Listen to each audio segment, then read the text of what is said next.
a difference a day makes. Barely gets to 50 degrees yesterday, and it feels like summer today. Fans enjoying the sights here early at Wrigley Field. Warmer temperatures and hopefully all the fun that comes along with that. Nice powder blues today as the Chicago Cubs look to salvage the series this afternoon against the Pittsburgh Pirates. Welcome everybody here on Marquee Sports Network. Alex Cohen, Jim DeShays, and Elise Smedeker joins us shortly. JD, first two games of this series. It's been a competitive series, but the end result, not what Cubs fans would have wanted. Yeah, Cubs thought perhaps they were catching a break, not seeing Skeens and Keller, the top two in the Pirate rotation. But the Pirate pitching is deep and talented. They've been very good in this series, winning both games so far. Cubs starting pitching continues to be really good. 11 innings pitched, just 3 runs allowed. They continue to take walks. O'Neal Cruz has been a pain in the backside. 5 out of 7. He had 4 hits yesterday, plus 3 stolen bases. And the Cubs, with runners in scoring position, have really struggled in this series, just 1 out of 23. Cubs struggling with runners in scoring position offensively. And for more on that offense, let's send it out to Elise Smedeker. Elise. Yeah, Alex, I'll give you a pulse on the Cubs clubhouse. And actually, you mentioned the warmer weather, not going unnoticed. Spoke to Pete Crow Armstrong quickly before the game. He mentioned the warmer temperatures and said that he does feel good. And I'll just add to all of that, the wind is blowing straight out. Dansby Swanson said the numbers probably look worse than how he feels. He has been hitting the ball hard. Carson Kelly is noticing that about him. His teammates, he said, we're getting into good counts. We're swinging at good pitches. Just like yesterday, we needed that one hit, and he trusts throughout the season that will happen. It was a similar feeling last night right after the game. Take a listen. Look, it's going to turn. It's going to happen. It's no fun right now when it doesn't happen, and when you feel like you have a ton of opportunities and can't get a run across. It's going to turn, and that's the way you got to look at it. It's obviously, you miss opportunities as the hitter, and you're, mad at yourself, and, you want the pitch back, but it'll turn.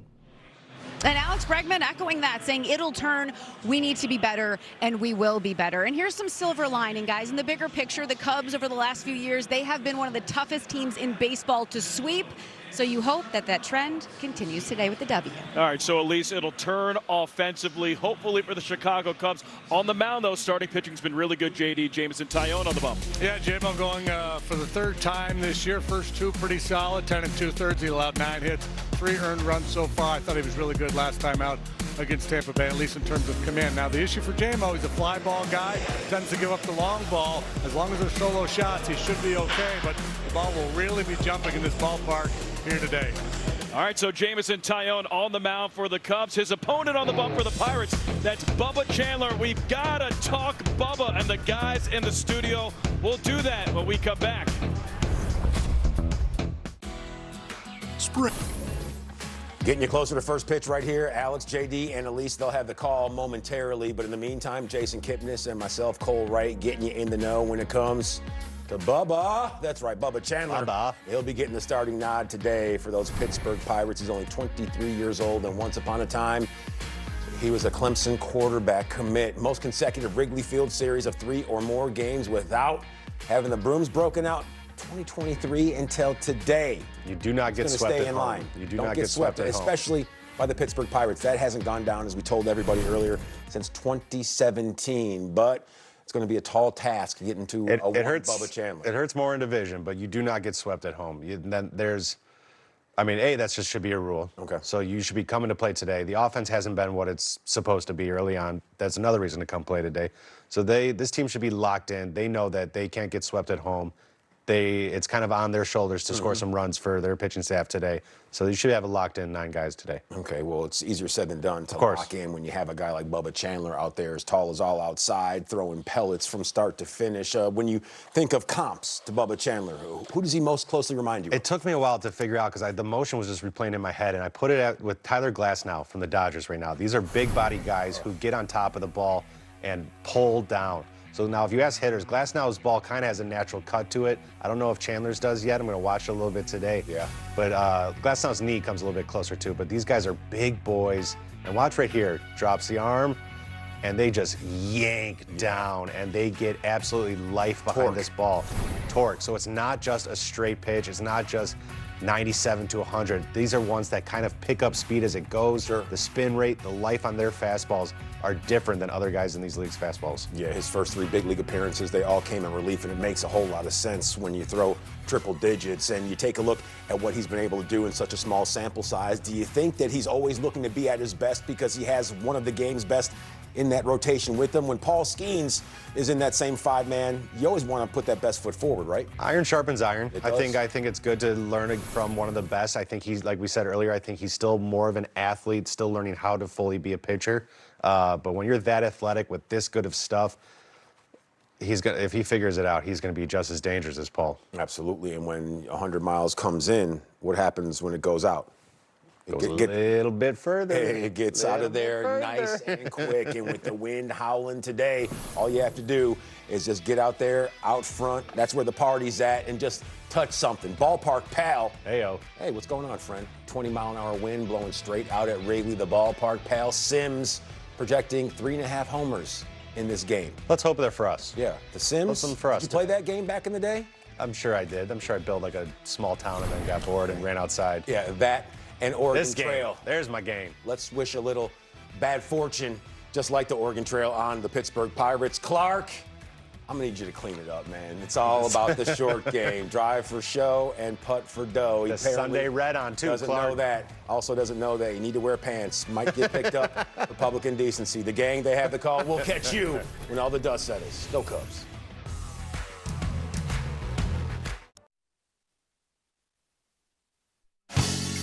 Chicago Cubs Baseball Marquee Sports Network is brought to you by the Bob Lacurcio Auto Group. You're going to like buying a car this way.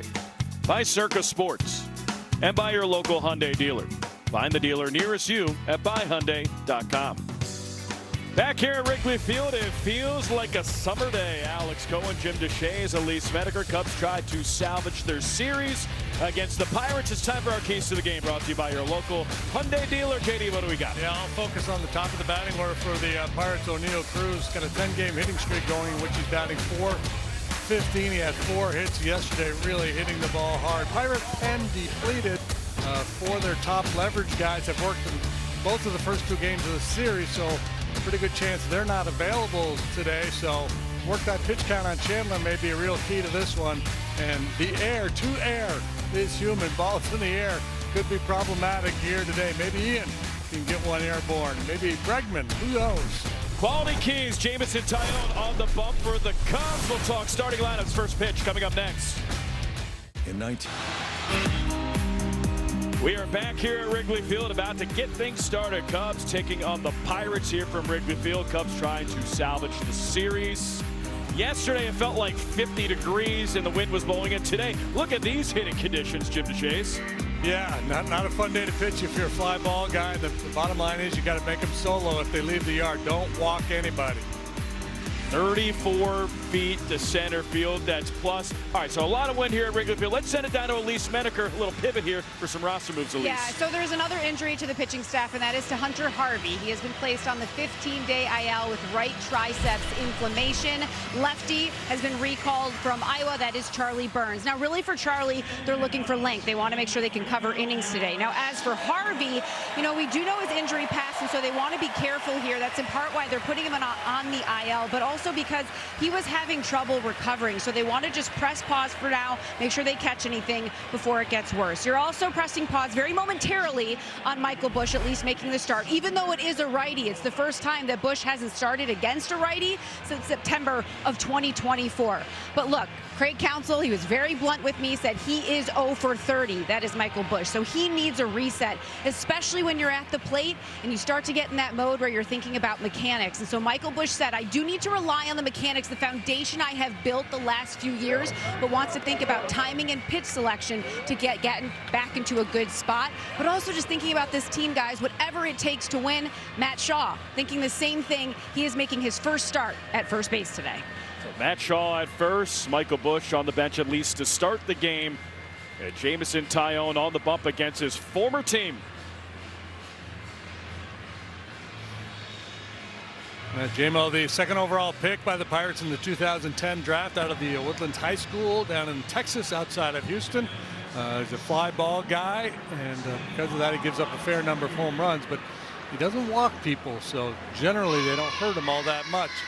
Cutter usage is up. We expect to see that kick change against the left-handed bats here today. And it's been one of the remarkable things about J-Mo, how he has turned his performance around against left-handed batters last year, and so far this year has been really good. All right, Pirates lineup today. It's brought to you by Ford, Cruz, Lau, Reynolds, 1, 2, 3, O'Hearn, York, Ozuna, 4, 5, 6, Horowitz, Griffin, and Bart, 7, 8, 9.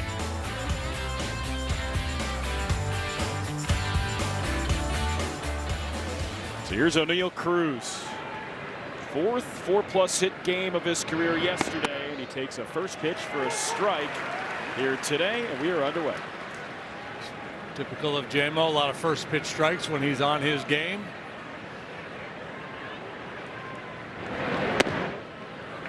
This is away.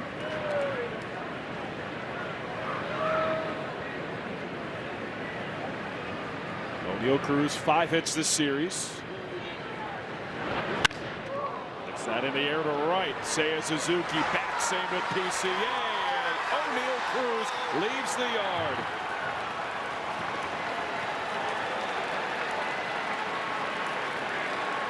That big strong kid doesn't need a lot of help, but with that helping wind today, anything in the air is dangerous.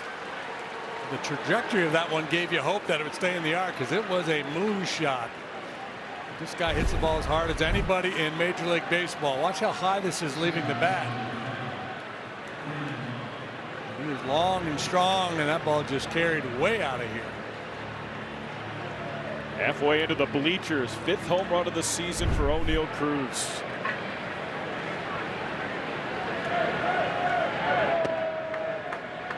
Now takes a fastball away.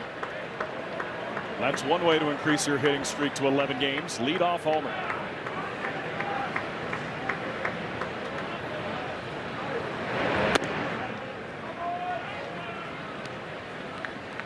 Trying to pick away at that outside corner with the backdoor cutter. Lau too dangerous. He's got plenty of power. Takes a strike. So an ominous start. 1-0 Pirates.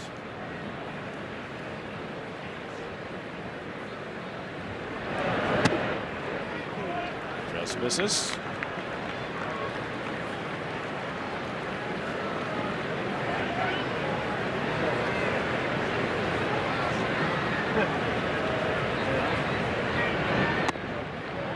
Lau walks. All right, it's now time for the Intelligence Center presented by CDW and Intel. Jameson Tyone. Been really good since August 19th last season. 4th lowest ERA. You see the 3 guys above him. Yoshinobu Yamamoto, Max Fried, and Tarek Skubal. Good company. His last 6 starts of last season, he posted a 1.57 ERA. Very good numbers here at Wrigley in his Cub career.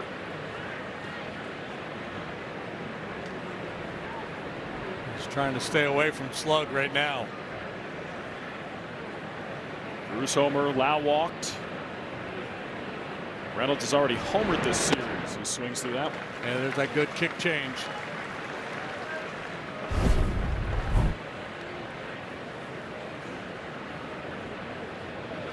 Velo is down a little bit for J-Mo. That was part of the narrative surrounding him in spring training. Average fastball velocity so far this season at 91 miles per hour. Slips that foul. His average fastball velocity was 90.6 in his first start on a cold day here at Wrigley against the Angels. In his second start against Tampa Bay, a little bit harder, 91.4. You see last year was 92.3, so essentially a mile per hour less. It doesn't seem like a lot, but it can be a significant difference maker.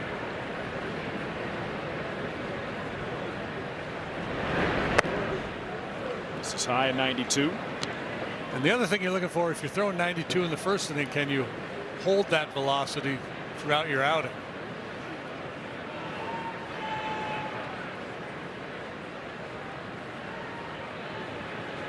2-2 count to Brian Reynolds. Tyone delivers.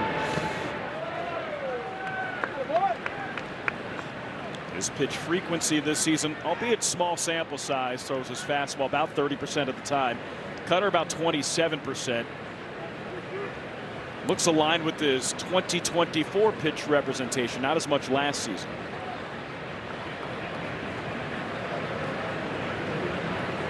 Three-two, runners off. Popped up towards third, twisting foul. Bregman makes the catch.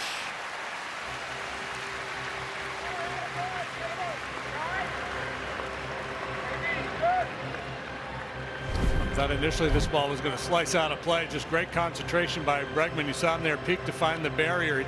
Ball wasn't in the air all that long. That's a real nice play.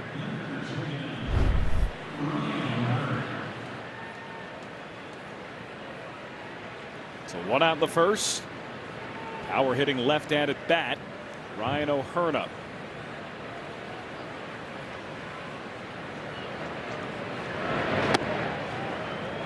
O'Hearn takes a ball. JD, I was talking with Joe Block, the voice of the Pirates, and say bringing in guys like Brandon Lau, Ryan O'Hearn, and left-handed pop, it's really changed up this lineup construction a little bit. They added with O'Neal Cruz, and they've brought in proven hitters, and so far it's proven to pay off for the Pirates. You know, I think what it's done is it's raised the floor for the Pirates. Not to diss the guys that were here in the past, but they had some guys who were more like some 4A type players. Now these guys, Lau and O'Hearn, bona fide big leaguers. He's going to challenge here. Looks like a good pitch. First challenge. Remember, ABS is powered by T-Mobile.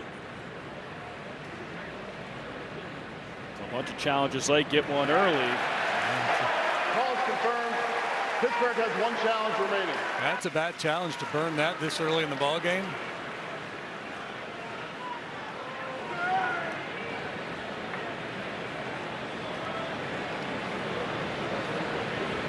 Tyone delivers. Popped up shallow left. Long run. Ian Happ falls in front of him. Smart hitting. Wow to second. O'Hearn a single and two aboard here for the Pirates. The wind blowing the way it is today, the outfielders are probably going to play a little bit deeper. This is just scooped a changeup. He gets it right off the end of the bat. Tough break for J-Mo. Made a good pitch, got soft contact, but it turns into a base hit for O'Hearn, and he's got to deal with this York kid who's been swinging a hot bat. Nick York with the silent E at the end of the last name. 3 hits yesterday.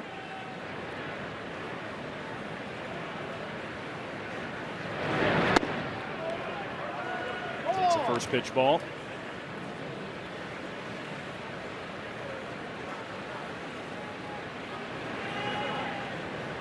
Originally a first rounder by the Red Sox. 17th overall 2020.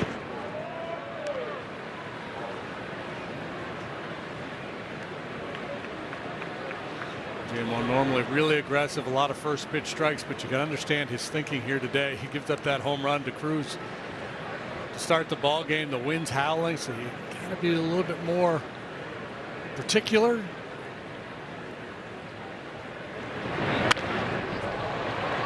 Third, Bregman to second for one. It's a double play. Around the horn, 5-4-3 twin killing. J-Mo gets out of the first. 1-0 Pirates. Springfield politicians made a bad policy. Trail 1-0. Time for the Cubs lineup. Nico Horner, Moises Ballesteros, Alex Bregman, 1-2-3. Ian Happ, Seiya Suzuki, Carson Kelly, 4-5-6. Pete Crow, Armstrong, Dansby, Swanson, Matt Shaw, 7-8-9. Chandler will pull the slab for the Buccos here this afternoon. He was the third-round pick by the Pirates in 2021. His average fastball velocity 99.1 miles per hour. He's got a power change as well. Command has been a little bit off so far this year. With those 10 walks in 8 2/3, he only walked 4 last year in 30, or excuse me, in 31 in the third big league innings. Let me double check that. Nope, you got it right. You got it right. Can't read my own writing.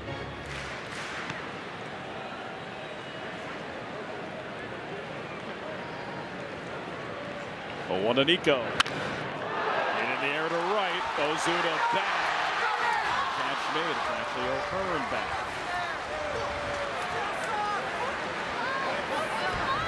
Well, a bit of a mess there in the first inning, but J-Mo allows just the 1 run, and York hits this ball sharply to third base. Bregman finds himself a convenient hop, and around the horn they go. That double play brought to you by Elgin Hyundai, home of the 20-year and 200,000-mile warranty on every new car. There's no panic in J-Mo. All cool collected. Ballesteros goes around. It was just 1 home run. Came in Tampa.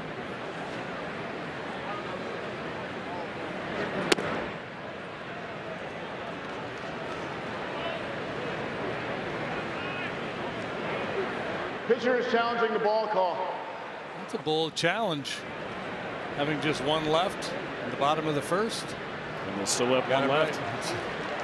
Calls a return. It is a strike. Pittsburgh has 1 left. I don't know if it's their philosophy. Just challenge everything.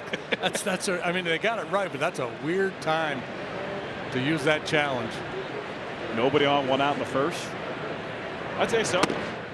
Maybe a missed strike 3. There's a Hyundai for you. Go get it. That's explosive, man. You gotta get that ball down. When it's up like that, very difficult to get to.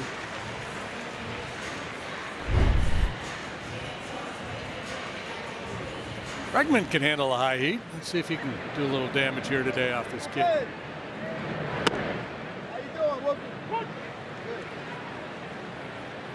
Inside corner called strike. There's the highest 4-seam fastball velocity. That's higher than the miss. And note the top 3 guys on that list all in the NL Central. Top of the third.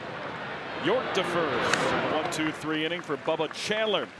Cubs go down in order. Cubs down 1-0. We'll go to the second.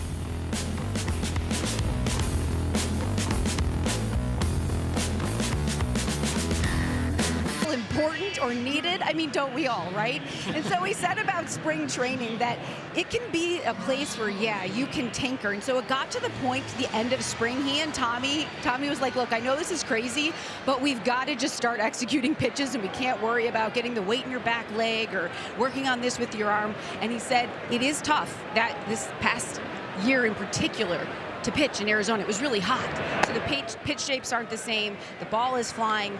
So J-Mo gets it. He's really good at being self-reflective. You saw it in the WBC, right? He goes to spring training, pitches for Team Canada, was really good, comes back, and is who he is. That's just who we see over the years. He knows what he has to do to get it done. Yeah, one of the real old cliches in the game, they talk about hitters. Like he's a professional hitter. Still not sure exactly what that means. J-Mo's a professional pitcher.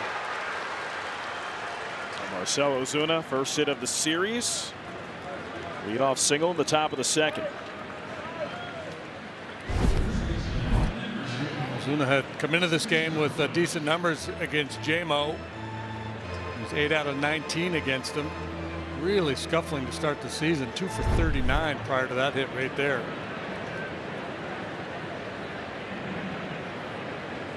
So he's aboard. Spencer Horwitz up.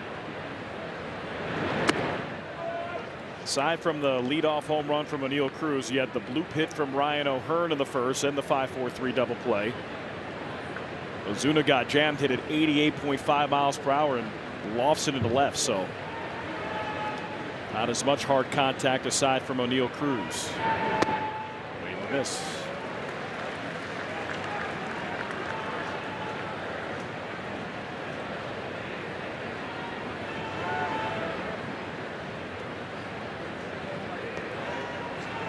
Horwitz, formerly of the Blue Jays.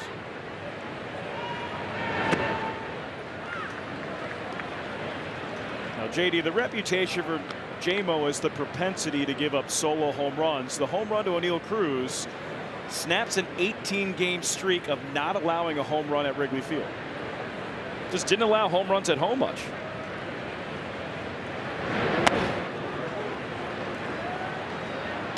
So that is a function of perception, not quite meeting up with reality. Talking last inning about J-Mo's improved work against left-handed hitters. 2024, 254 average, 428 slug. Last year in this, just a .188 batting average.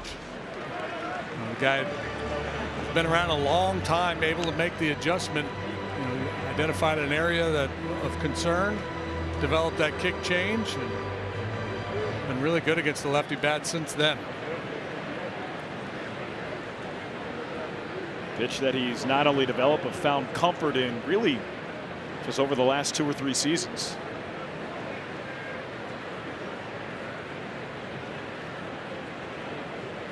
Mid-career adjustment. So away ball 4.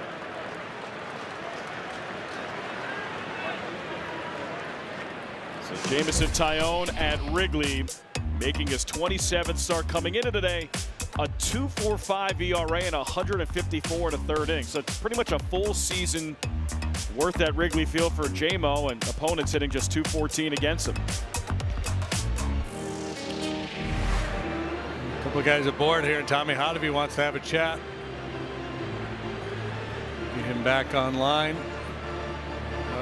Connor Griffin, the young phenom, due up here for the Buccos. Obviously very small sample, but he's been hitting the ball on the ground a lot. Oh, maybe a two-seamer on the hands, maybe a little sweeper away, might get you a little rollover ground ball. Well, the problem is tough to double off Griffin with his speed down the line, too. He can go, yeah. He is the complete package. 19 years old, 6'3", 225 pounds, but like a pro-style quarterback.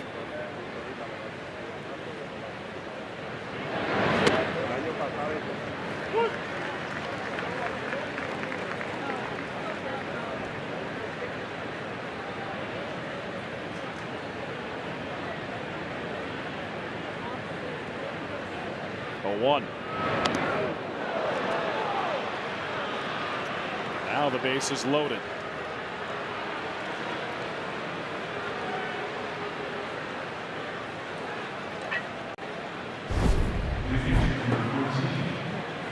Trying to run one in on his hands, just overcooked it a little bit.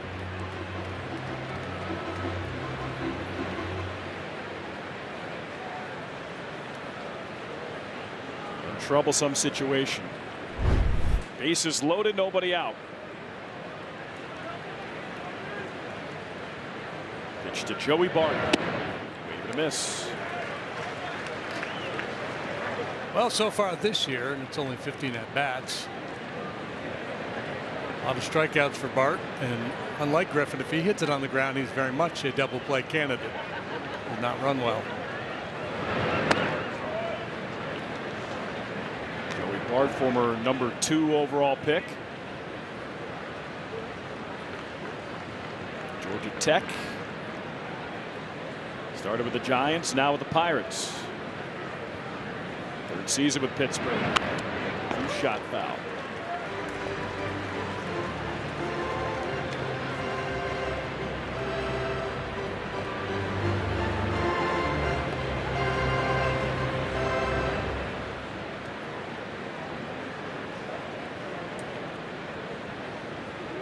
Taillon against Bart. The 1-2 pitch. Wave and a miss, strike 3.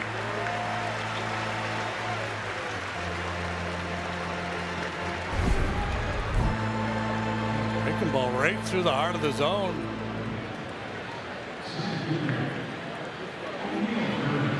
Bart just comes up empty. Well, here we go. O'Neal Cruz up there with the bases juiced. First swing he took, hit it 391 feet into the bleachers in right center.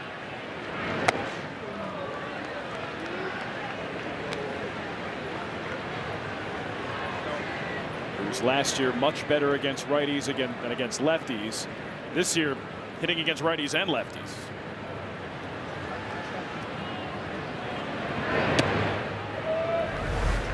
Broadcast powered by Google Cloud. We'll look at that home run from Cruz in the first.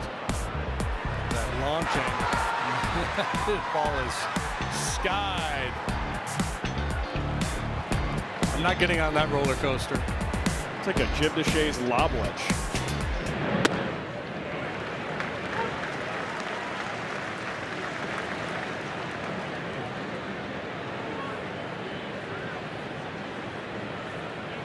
Two-one count, one out.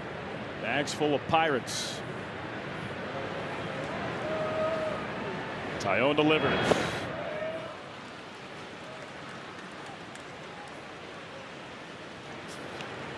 A 4-hit day for him yesterday. There was one softy on the infield, but everything else was scorched.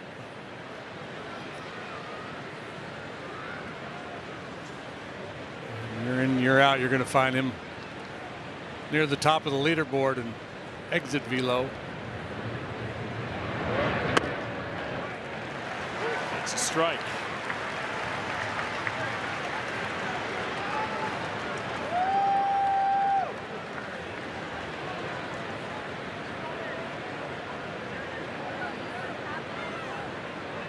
Tyone, payoff. Nice. Yeah, good challenge. Catcher is challenging the ball call.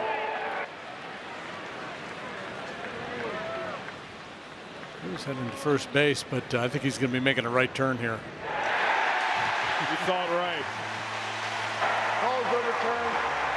Congo 6-2 challenge. Money pitch, boy. I mean, bottom of the knees, outside edge. Perfect use of that challenge by Carson Kelly. See, both teams aggressive early on with the challenges. Three of them. Two correct.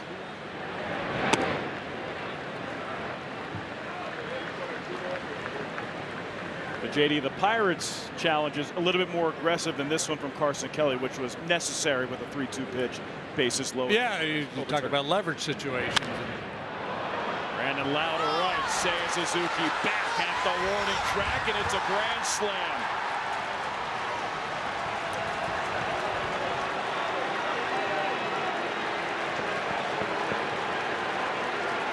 Fourth home run of the year for Brandon Lau, and he clears the bases. Grand slam. It is 5-0 Pirates in the second. I knew there was a pretty good chance the balls were going to jump out of here today. JMO, normally the home runs are of the solo variety, but bases juice this time. And Lau gets number 4, so they've got quite a dynamic duo working at the top of that batting order these days.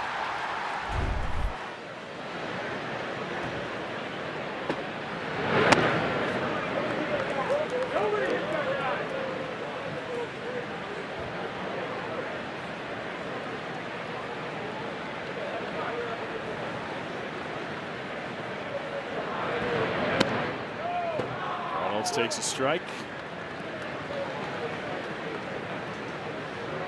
I think that might have been a win-aided home run.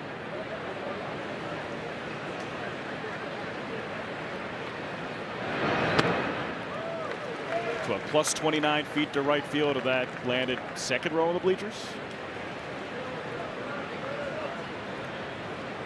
Timing's everything, right? You're not wrong. A fly ball guy out there on a day where the wind is howling. The Pirates have certainly capitalized on it. Now time for the Cubs to capitalize on it.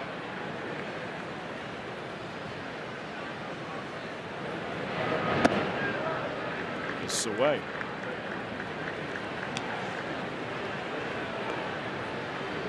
Tyone had 48 pitches. An inning and 2/3. 3-2.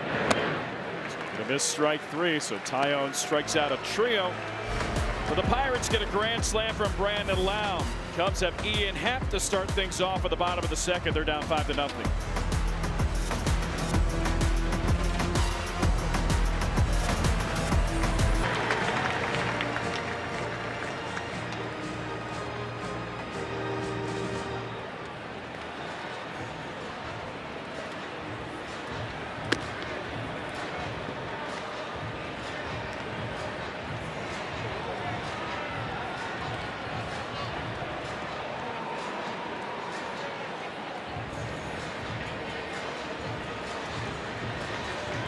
Cub fans, visit Cubs Trending inside the Marquee Sports app for all the top highlights, interviews, and must-watch moments all season long. Presented by Jeff Vukovich, your local nationwide insurance agent. Visit jeffvuk.com. Nationwide is on your side. The must-watch moments.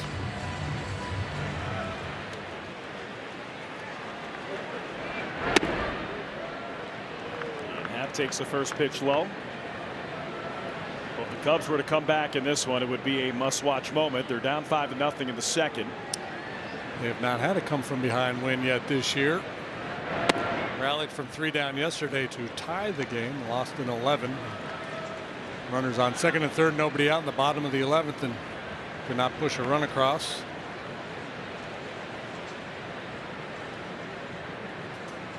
Two-0 from Chandler.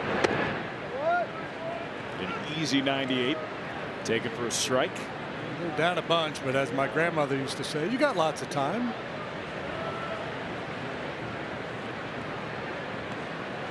In this case, your grandmother's right.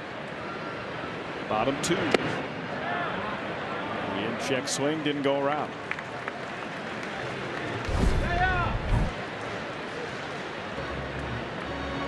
He did not. No, sir.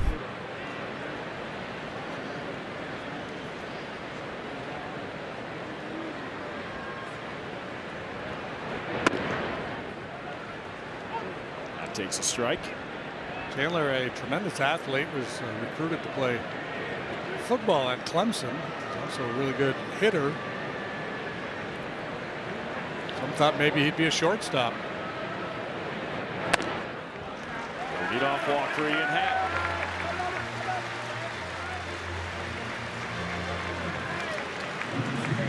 Fans in Illinois can purchase Cubs Charities 50/50 raffle tickets starting at 10 a.m. through the end of the game at Cubs.com/raffle or from a raffle ambassador at Wrigley Field through the 8th inning. Let's go. Pony up. That guy's bored. Give him some action.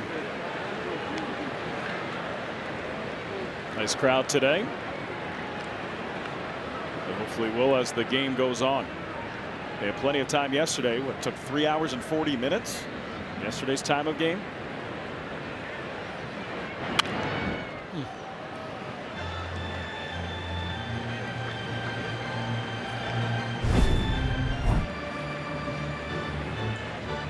Through his first couple of starts, Chandler really leaning heavily on his fastball, throwing it 70% of the time. His changeup has become his best secondary pitch. He'll throw a slider and has a curveball, but he doesn't feature it much. It's away from Joey Bart. So Happ to second.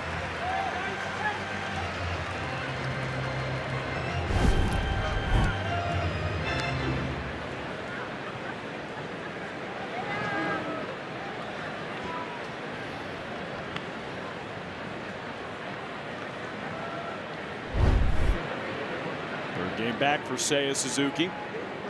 Didn't get the start yesterday, but got 4 at-bats.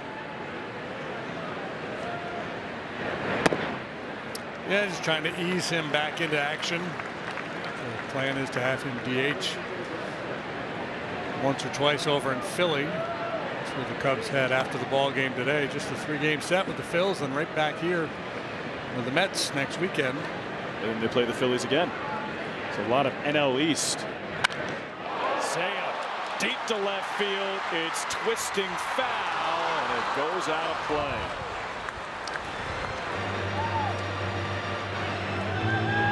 He just turned around a 100-mile-an-hour fastball. That's an impressive swing of the bat right there. A foul ball, but impressive nonetheless. 100 in, 112.1 out. At about 400 feet foul. 2-2. Seiya lifts it to deep right. O'Hearn and Cruz. And O'Neill Cruz makes the catch. That tags up from second, gets to third. You know, Cruz with his arm, if he can get behind that ball, he's got a shot at making a play on Ian. As a matter of fact, if he gets behind it, Ian might not try to advance. The wind's certainly a factor, and you got to keep the feet moving. You see he's kind of back on its heels as he catches it.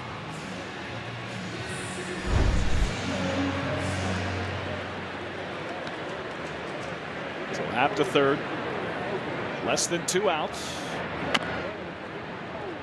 Carson Kelly taps it foul. With a 5-run lead, Don Kelly keeping his infield back, managing to prevent the big inning. Let's go ahead, trading out for a run here on a ground ball.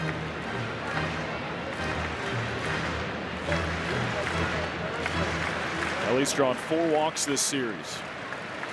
Cubs have drawn 15 walks this series.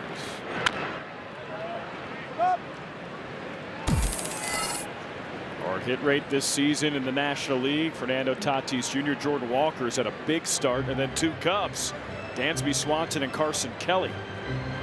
Not much to show for it for Dansby, and Carson hitting just a shade under 300.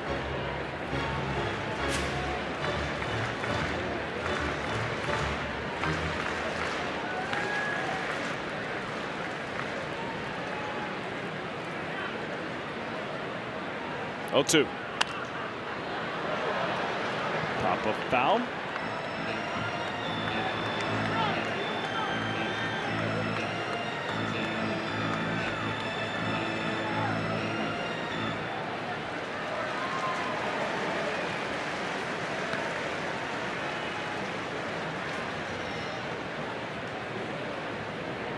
To delivery.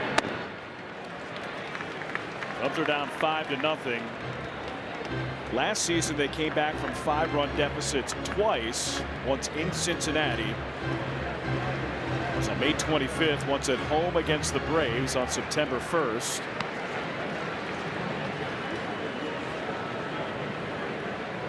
One-two. A pop-up. Connor Griffin makes the catch. Unfortunately, it's been a lot of that this series for the Cubs. Less than 2 outs, runner in scoring position, and a pop-up in the infield.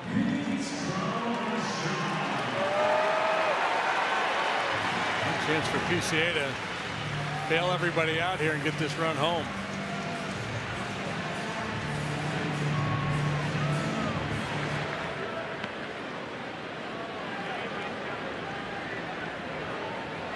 Singled yesterday. Fouls it back at the screen.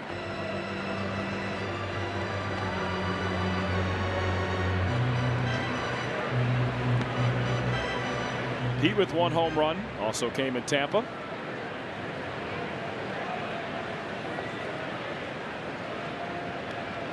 1.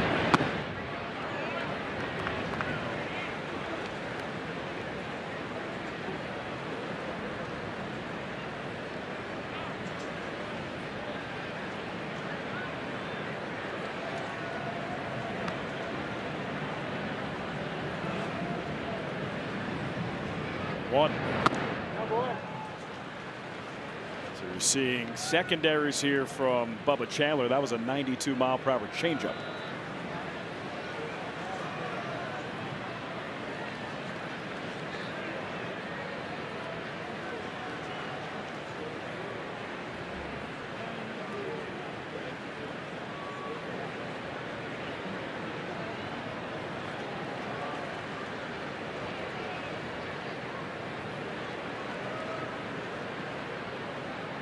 Chandler delivers. Deep pop-up, right field. Horwitz back. Same with Lau. Brandon Lau makes the catch, and Ian Happ stranded at third to end the second. 5-0 Pirates lead. Go to the third.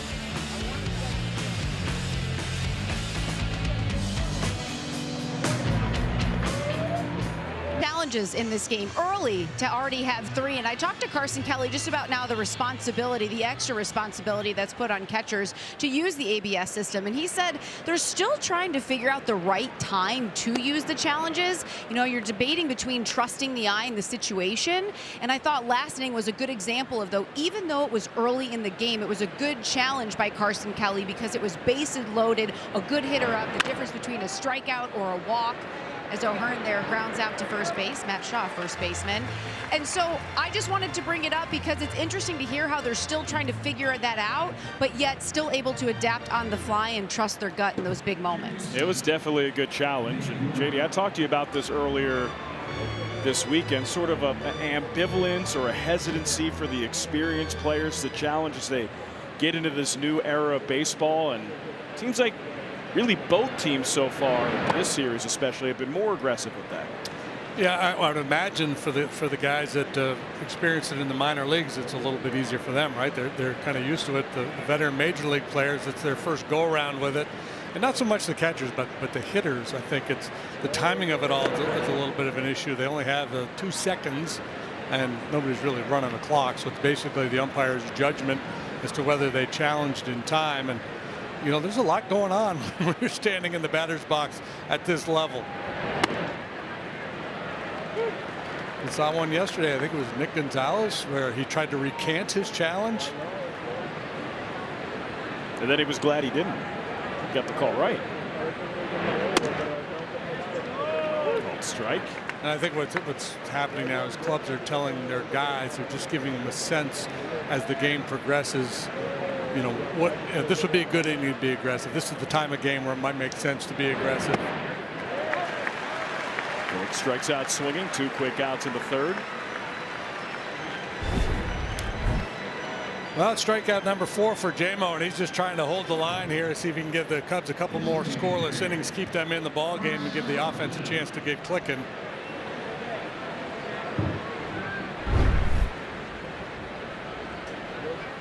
Marcell Ozuna singled in his first at bat.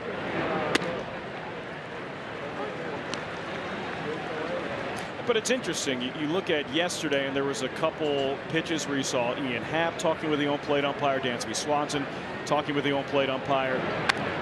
And the instinct is, well, why don't you challenge it if you don't like the call? Well, might not be the right time to do it. It's not. Well, you might not be right either. Correct. Right? If it's a borderline call, you know, and it goes against you, then your challenge is gone.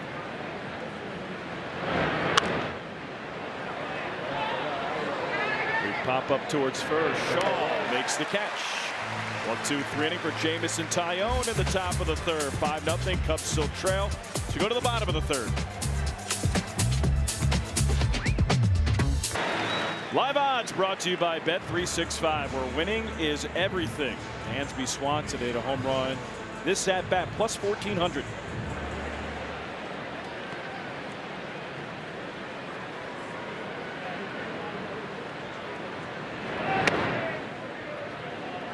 The first pitch away.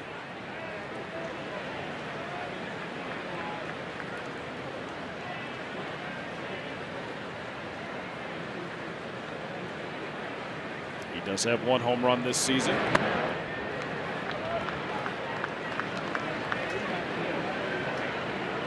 You would think he would get a challenge fastball here. 2-0 count, 5-0 ball game.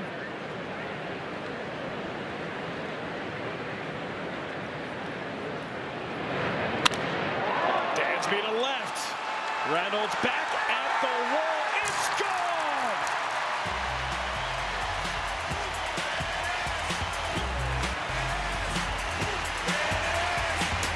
Second dinger of the year for Dansby. Solo shot. It gets the Cubs on the board here in the 3rd. They trail 5-1. Really good work by Dansby, working the count in his favor. Chandler, and at the mercy of the game situation, he's got a 5-run lead. He's got a 2-0 count. Felt like he had to come in, and got a 100-mile-an-hour heater, so why not? But Dansby loves the heater. Good fastball hitter, and unloads. You know what, JD? Hope you took plus 1,400. Well, if I did, then I would be fired from the job immediately.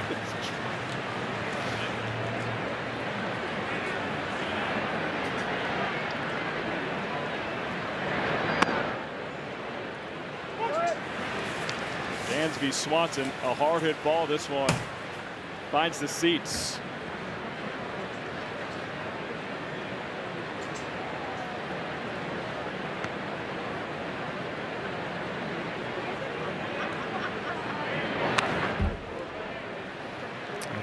can, work some counts, do a little damage against Chandler here, force Don Kelly to maybe go to that bullpen a little sooner than he would like. He's got to have, I'm guessing, at least 3 or 4 guys who are unavailable out there today. Soto, Montgomery, Santana, and Matson have all worked in each of the first 2 games of this series.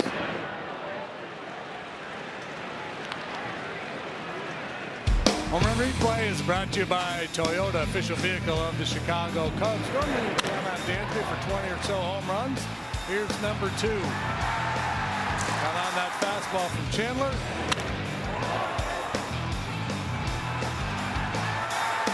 Nice leisurely Sunday jog around the bases. Sunday stroll.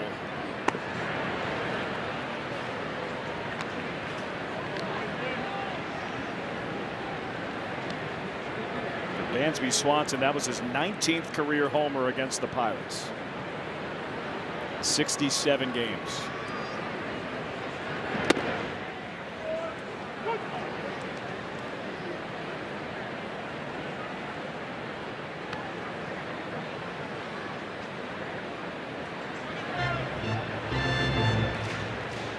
Go line out to right, first at bat.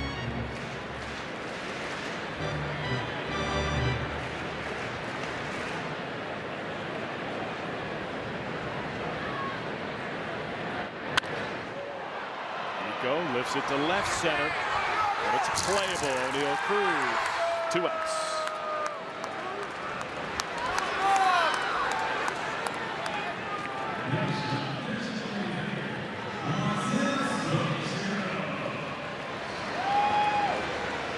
Here's Moises Ballesteros.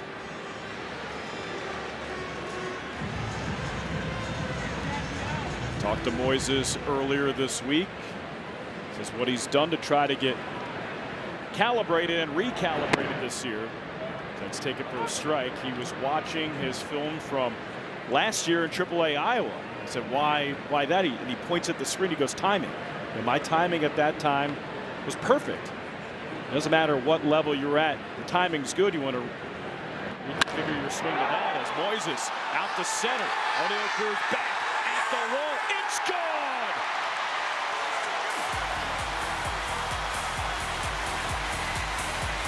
Dead center. Mo homers for Mo Bowler. Second of the year. Second homer of the inning for the Cubs as they cut into their deficit here in the 3rd. 427 feet straight away center field, and this is one of those days where Wrigley Field earned its reputation as a hitter's paradise. This home run is brought to you by Hefty strength you can trust.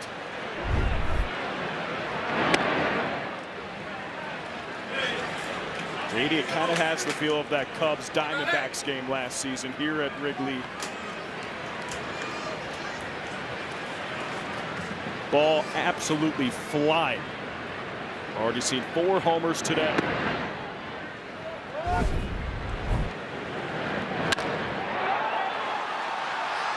sounded good and looked good. Into the shrubbery. Skipper's fired up.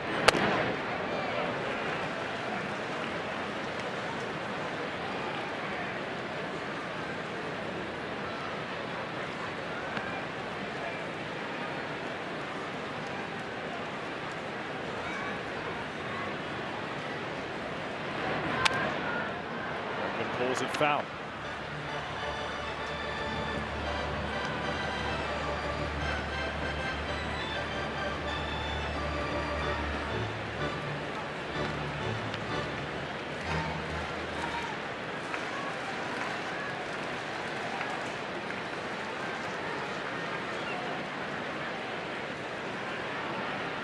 To 2.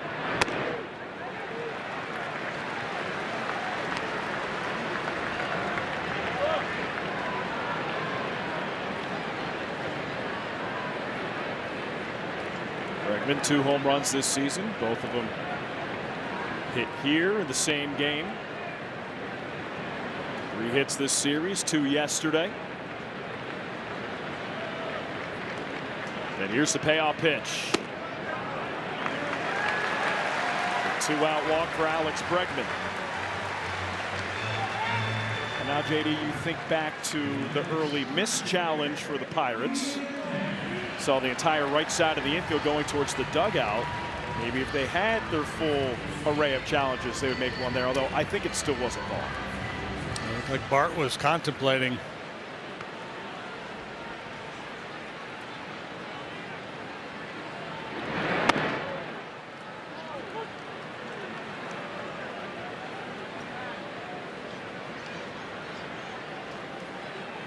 Walks have been a little bit of an issue for Bubba here in the early going. Last year, not at all. Slices it foul.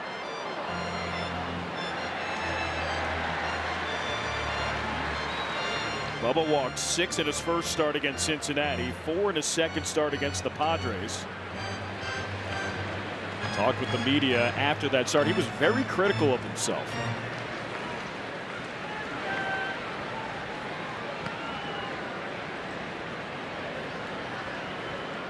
Oh, 2.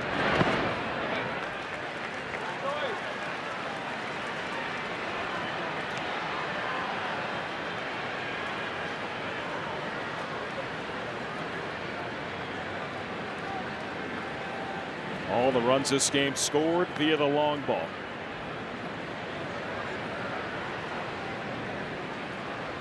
One, 2. That line drive right field. O'Hearn makes the catch. Ends the bottom of the third. Beautiful shots from our Megalon on camera, powered by Nissan. Shop NissanUSA.com. Dansby and Mo both with solo homers as we go to the fourth. Top 4 here from Wrigley Field. Colorful couple there. 5-2 Pirates lead. Alex Cohen, Jim DeShays, and Elise Smeneker on the call this Sunday afternoon.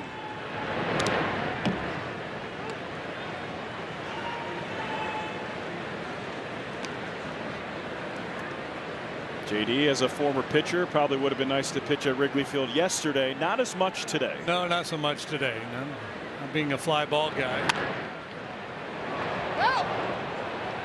Just goes foul. Fabian lose the stool, make the play. Great range. Smile on his face. Tyone at 62 pitches through 3+ innings and a quick 1-2-3 frame in the top of the third.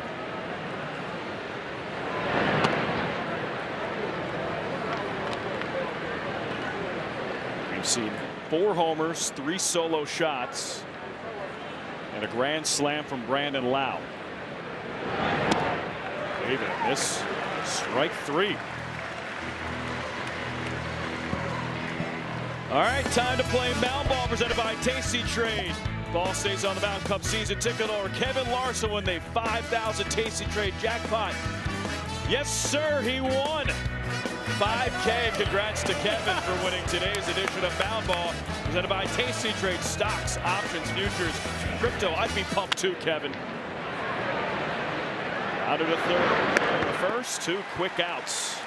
That'd be our biggest jackpot ever. And if you don't have a copy of the official mound ball rules at home, and I know many of you do, if it's thrown directly to the pitcher, that counts in mound ball.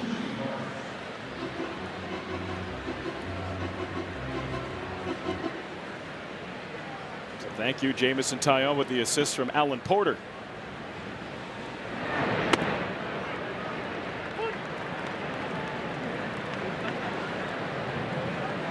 Horwitz strikes out. Griffin grounds out to third.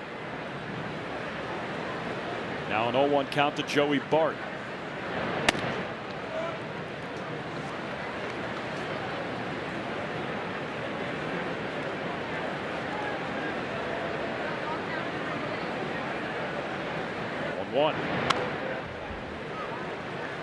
You know, they define a quality start as 6 innings and 3 earned runs or fewer. If J-Mo were able to get through 6 innings here today and not allow any more, feather in his cap, that would be an impressive effort to give his boys a chance to come back.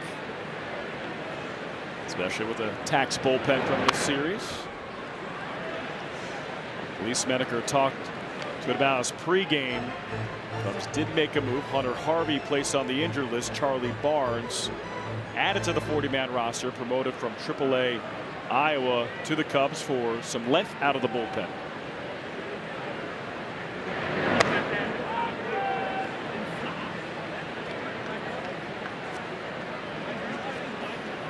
Ben Brown threw 34 pitches yesterday, so he's probably down today. Thielbar has worked back-to-back days. He's likely down today. Just misses. Hobie Milner got hit with a comebacker yesterday.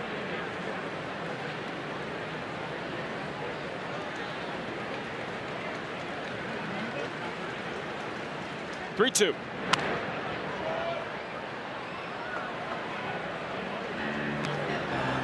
Speaking of the comebacker, this is a great look at it here. Off the hand, off the leg, and then right back to Amaya for the 1-2-3 put out at first base. little double tap.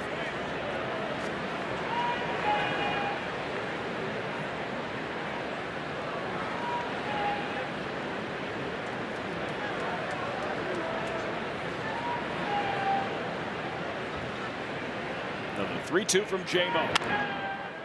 Another foul ball from Joey Bart. Asked Hobie, I mean, did it hurt? He said, well, it was hit pretty hard. It bounced halfway back to home plate.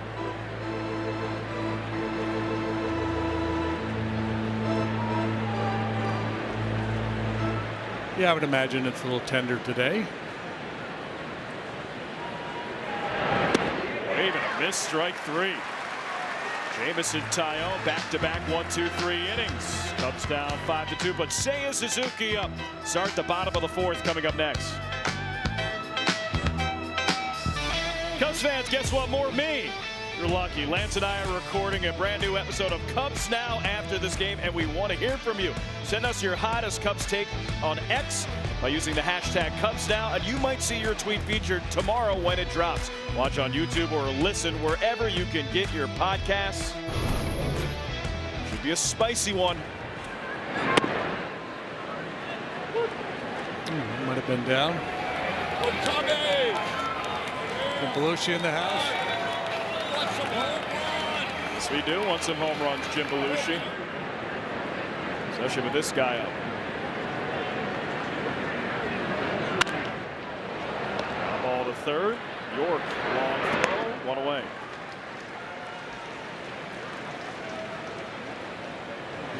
This is the all-new 2026 Nissan Sentra. With the most standard features of any sedan in its class, it means you can have your cake and drive it too. Nissan, #1 in new vehicle quality. Now get a low $289 per month lease on Sentra.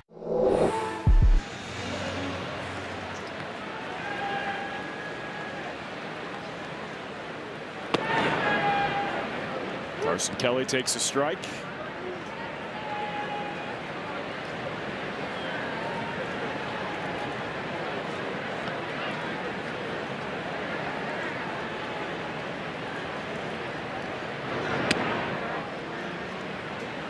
JD, on the podcast, we're introducing a segment. It's called Payoff Pitch, and we want the fans to pitch me on something. Give me a take. Give me. It doesn't have to be Cub related. It can be baseball related. Who's the best young player? Who's the surprise team? Kelly down the left field line. That's a fair ball. It's into the left field corner. Carson Kelly trots to second. It's a one-out double here in the fourth.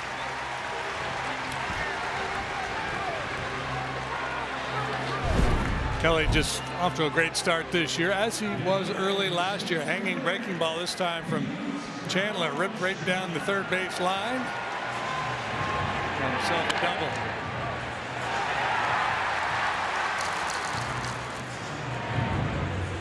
double. So what's the hottest take you guys have gotten so far? So we're starting this segment now, so we haven't gotten anything too hot yet, although I haven't checked social media, so throughout the game probably has gotten a little bit hotter. He rolls that over to first. It's underhands to first, and PCA retired. I mean, we've seen a couple armchair manager tweets. This guy should play. This guy should come up from AAA. We'll have to narrow it down to our favorites. I mean, my take would be not Cubs related. I think the Texas Rangers are going to the World Series. Oh, that's a hot take.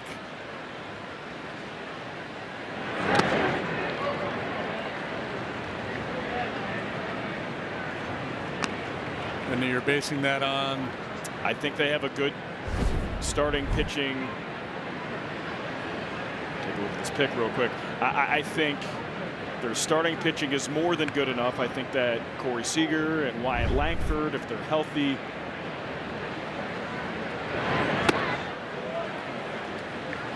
I just think that they're a good team. I think their bullpen is their biggest question mark. All right, we're gonna bank that hot take, and we're gonna check in on that later on. Right on.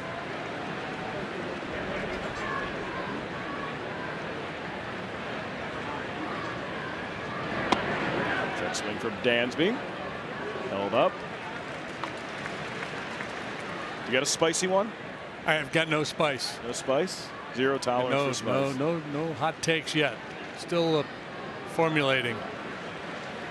A hot take is Chandler doesn't want to challenge Dansby with the fastball in this at bat after what happened last time. It's a good hot take.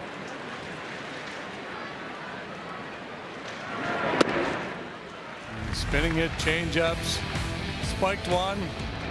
All because of that swing of the bat right there. Be a little jarring.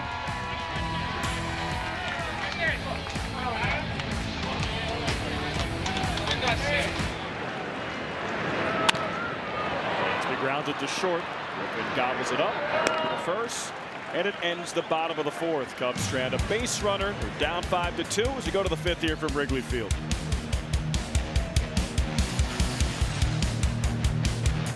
Come to town for a 3-game series. It starts Friday, April 17th. Tickets are still available for all 3 games at Cubs.com/thetickets. We're going to meet the Mets for the first time in Bo Bichette, Juan Soto, and company. Freddie Peralta is a Met as well.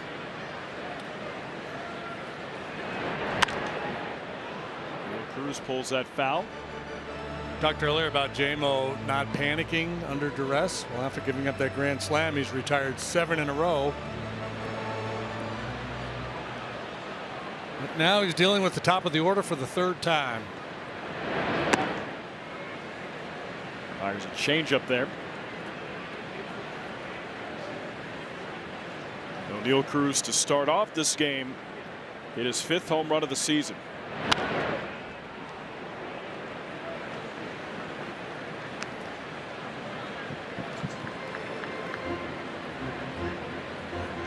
Still, I think he would call a work in progress defensively in center. Yes, he continues to have some struggles out there. Strikes out swinging here. That's 7 for J-Mo now.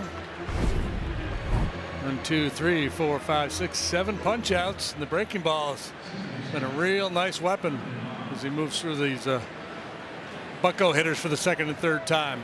I was looking at the chicken scratch on my scoreboard and I couldn't determine how many strikeouts. I got to get it. So you need to color code it. I do it. Brandon Lau again. Right center field. It's a multi-home run game.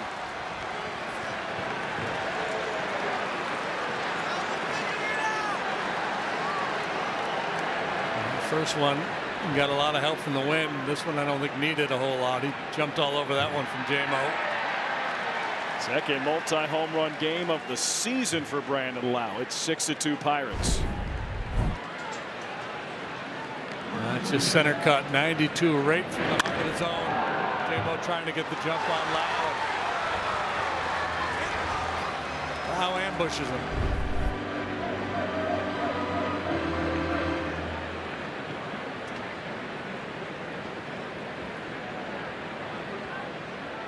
One away for Brian Reynolds. Line drive right center. Finds some grass for a single.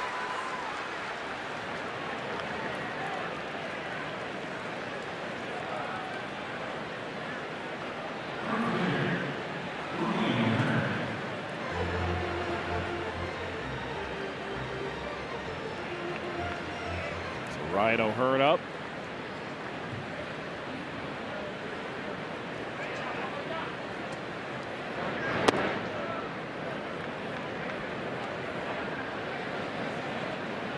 Pirates leading 6-2.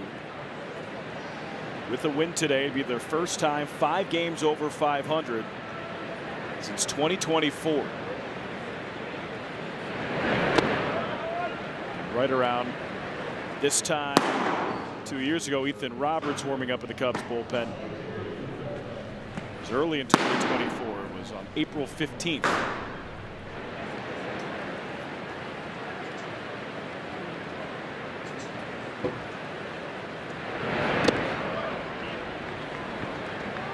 More JD, Cubs, if they lose this game, will be the first time that they would be swept. So they're in danger of being swept by the Pirates for the first time here since 2017.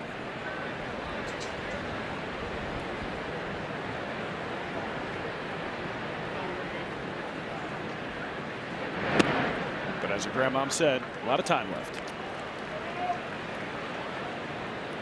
Yeah, Cubs have 5 more cracks at it. That series in 2017, Jameson Taillon got the victory in the last game. He was pitching for the Pirates against the Cubs.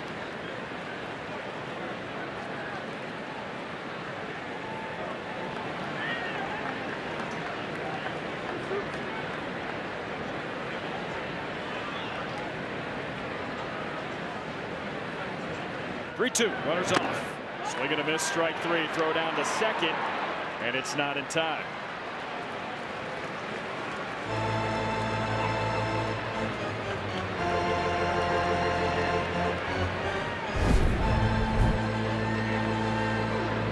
He's on 3-2 on the move.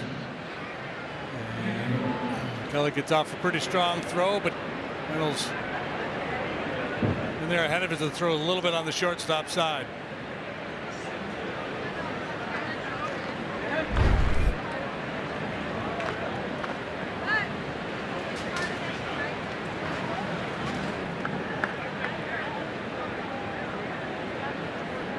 So J-Mo, 8 strikeouts. Tied a season high from 2025. In the air to right. Playable. Seiya Suzuki makes the catch, and it ends a half inning. Pirates tack on another. It's a 6-2 game.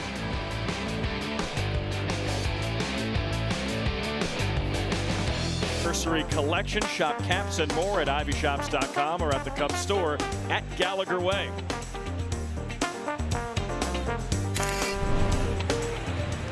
Love the collection. Love the jingle there. Very Price is Right-ish.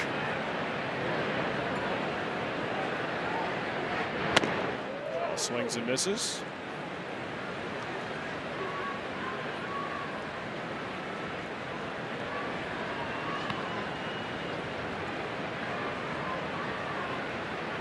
Chandler fired. Another swing and a miss. So an elevated fastball here for Bubba Chandler. Gotta get him down.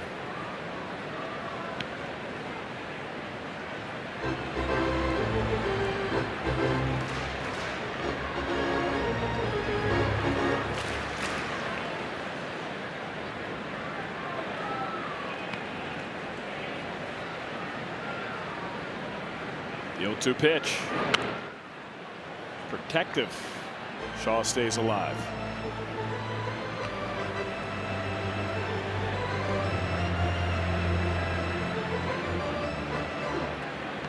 Chandler's been economical, about to throw his 65th pitch.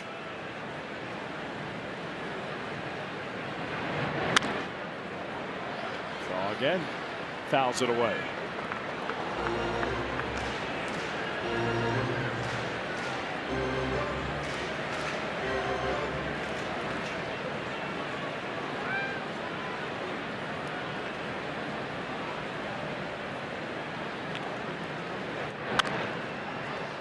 foul ball in a row.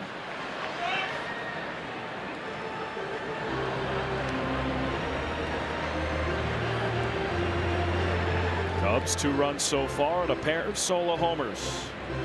Dansby Swanson started it off in the third. Moises Ballesteros continued it in the third.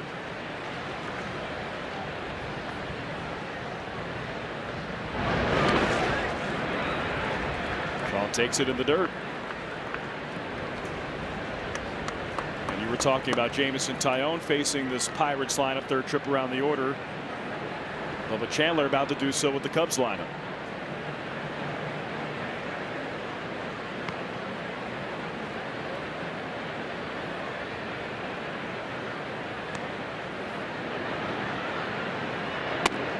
Swings and misses, strike 3. All right, Nico Hoerner steps up. It's time for the Old Spice Fresh Stats. Nico Hoerner, one of the most valuable position players in baseball, and the most valuable position player in the National League since the start of 2025. Nico, a 7.4 B WAR. That's even better than Shohei Ohtani. That being said, not including Shohei's pitching stats. Nico Hoerner among the best in all of baseball.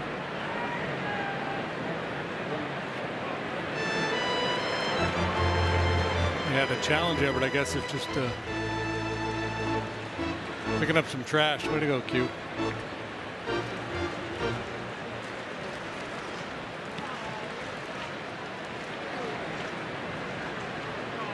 Pitch to Nico.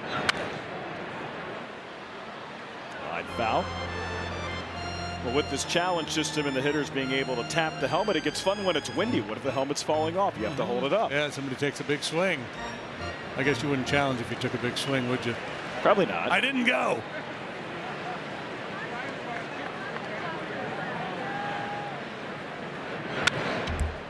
Nico fouls it back. Found that one off. He's on time, though. That's where you got to get Chandler. You got to get it down there where you can handle it a little bit. Now Nico's a little bit of an outlier because he can get on a high fastball, but this kid rushing it up there consistently in the upper 90s, occasionally 100 miles per hour. The last one was at 100. 0-2. Another foul ball from Nico.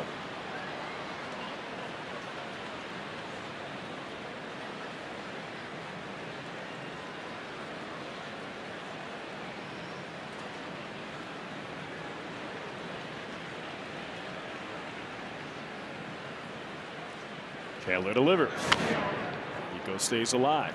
That 93-mile-an-hour changeup, you could see him take the grip, like a circle change grip. Ball's got good running action in on a righty.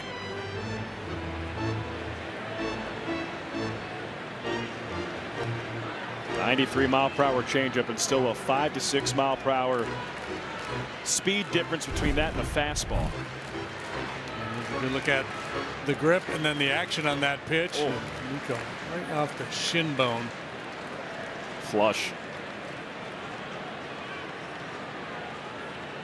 I told Alan Porter, I'm going to need a moment here. Just a sec. 0-2. Go grounds it foul.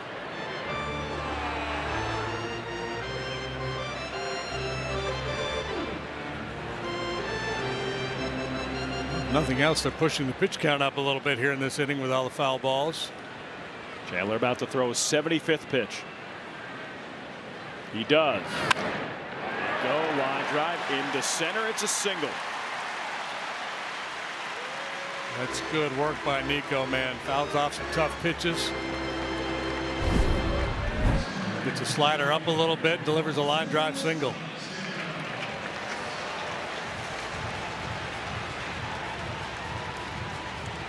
Yeah, you talked about professional hitting earlier today, and to go from 0-2 to that felt like professional hitting. So Nico with a knock.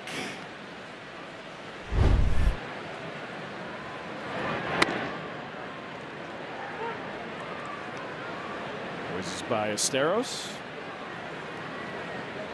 Last swing went out to dead center into the shrubbery.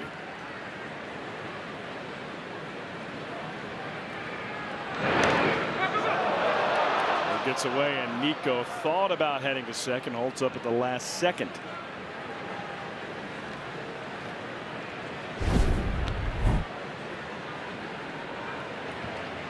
Quick feed by Chandler, just a whiff there by Horowitz. Doesn't get far enough away for Nico to advance.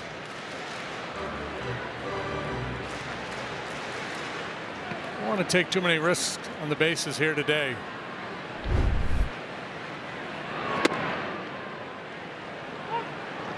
Mile-per-hour changeup.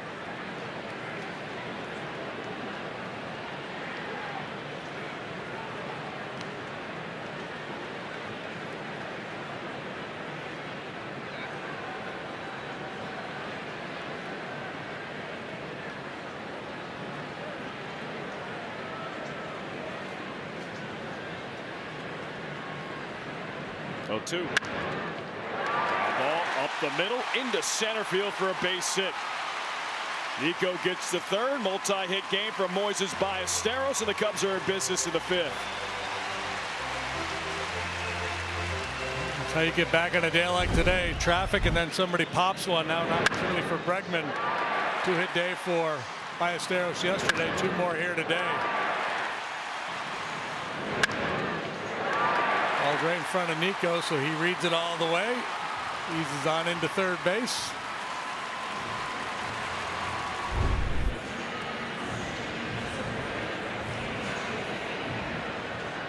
So first and third, 1 out. Bregman a walk in his last at bat. Bregman to left field. Reynolds has room, shy of the warning track, makes the catch. Nico tags up from third, throws to second. It's a sac fly for Alex Bregman. The Cubs deficit is now at 3. It's a 6-3 game. Bregman, who's rarely swung at the first pitch this year, tries to ambush Chandler. Just got underneath that breaking ball a little bit.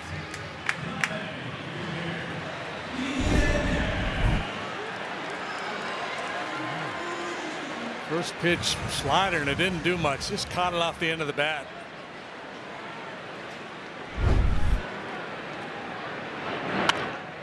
Up inside, outside foul. I see 45-degree launch angle on a day like today. You think that's got a chance.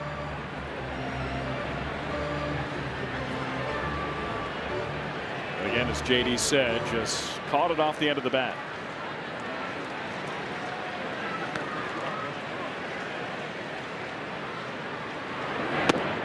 Swings and misses. Hey, we got a Happy Chandler matchup here. Second commissioner in Major League Baseball, Happy Chandler. For those of you who like to play the name game. I'm a fan of the name game.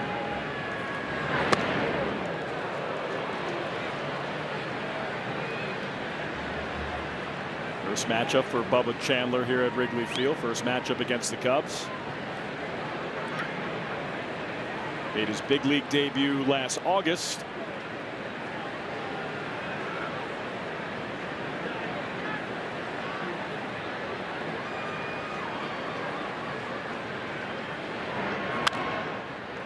Line drive, foul ball.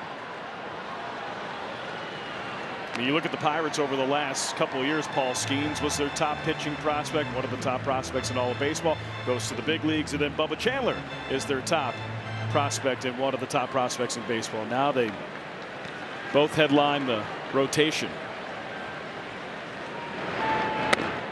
Yeah, they've been able to stockpile some talent. Kid we saw yesterday, Braxton Ashcraft, was really good. Skeens will go tomorrow for them. Of those three, you have Jared Jones coming back from injury.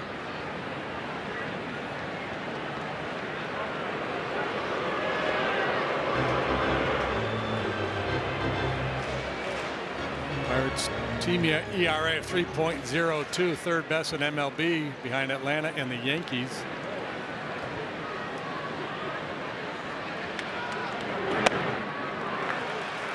The big reason it's that high is because of the bullpen. Their starting pitching ERA is the best in the National League. So 3-2 count 2 outs, bottom 5. Runner at first. Full count to Ian Happ. Seiya Suzuki on deck. Here's the pitch. Ball right side. It's picked up by Lau over to first, and it ends the bottom of the 5th. Cubs tack on a run. They're down 6-3. We'll go to the 6th.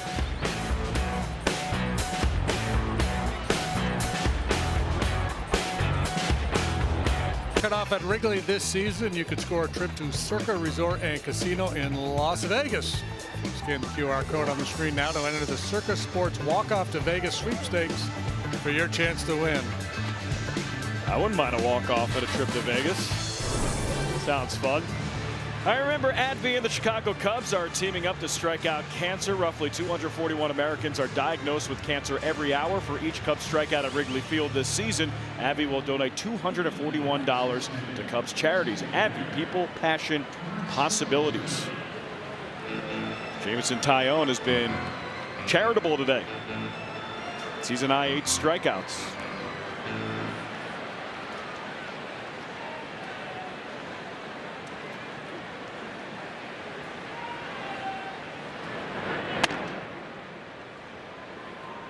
So Ozuna takes a first pitch ball.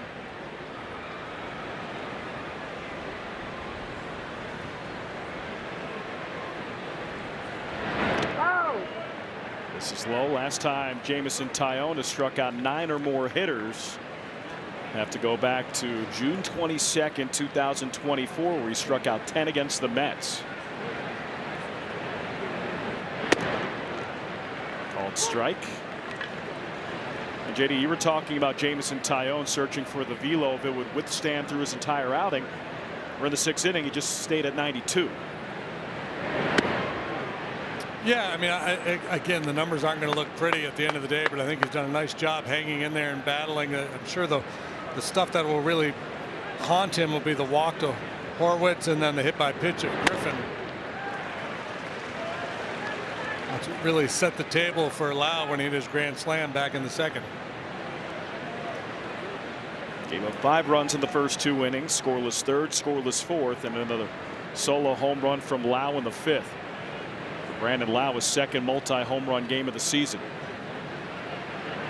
Payoff.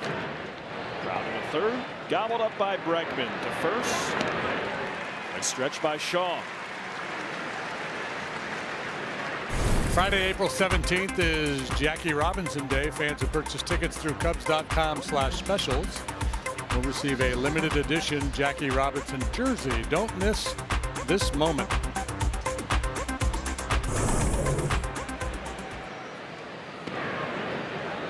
More good merch from the Cubs. Catcher is challenging the ball call. And a first pitch challenge from Carson Kelly. And Carson Kelly is 2 for 2 in challenges today. Ball strike. Chicago has 2 challenges remaining.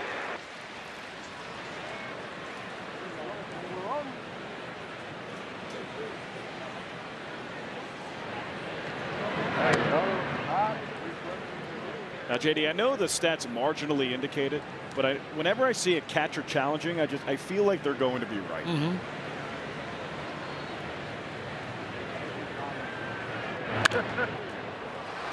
Foul out of play.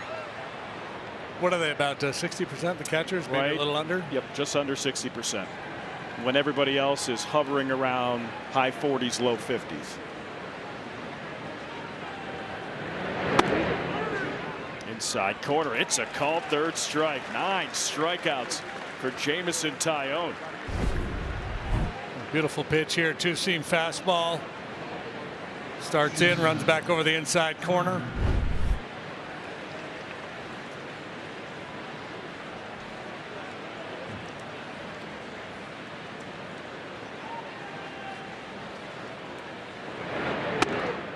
Griffin takes a strike. Now that'll be shown on Baseball Savant as a sinker, but that looked like a 2-seamer. Just a comeback 2-seamer.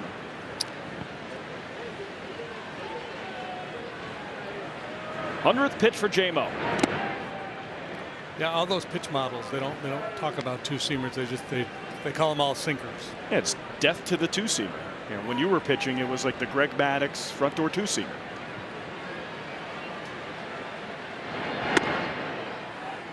That's perfectly placed. Here's Riley Martin warming up in the Cubs bullpen, looking for his third big league appearance.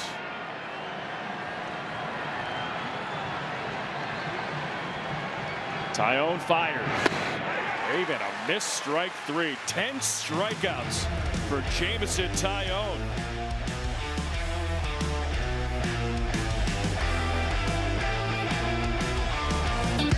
Next Sunday, April 19th, Cubs take on the Mets on Scout Day at Wrigley Field. Fans who purchase tickets through Cubs.com/specials will receive an honorary 2026 Scout patch. Don't miss this offer. Did you ever do Boy Scouts? Yeah, a brief run as a Cub Scout. Brief stint? Yeah. Cup of coffee? Yeah, I was getting in the way of some street hockey, so I retired.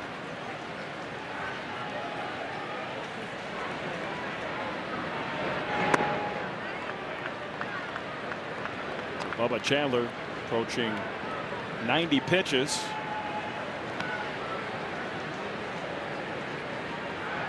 Six-3 Cubs trail, bottom 6. Pitch to Seiya.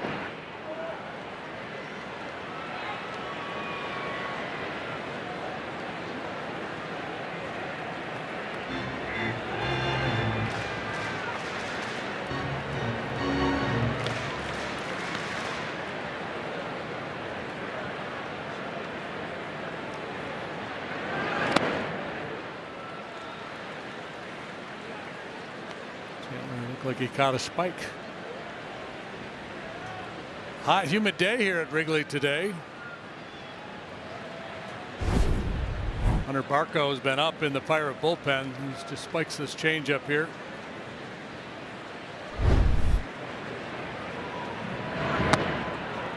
Even a missed strike 3.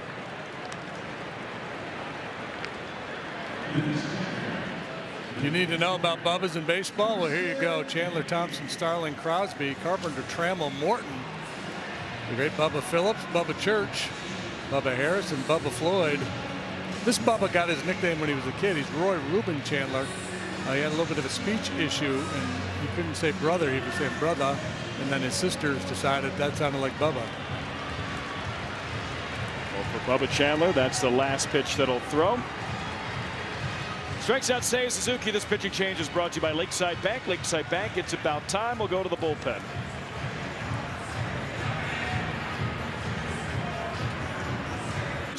First pitching change of the ball game. Bubba Chandler out, Hunter Barco in. Young left-hander working for the 4th time. He got a cup of coffee last year. 3 innings, a couple of appearances. Considered by MLB Pipeline their 5th best prospect. Our first look at him in this series.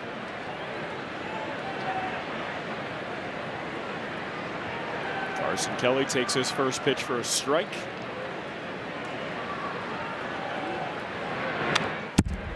Carson Kelly fouls his second pitch back at the screen.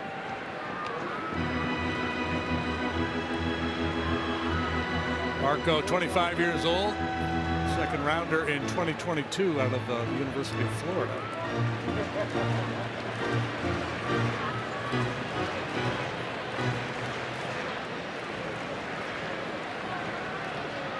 Pitch. Grounded to third. York shuffles across the diamond. 2 outs.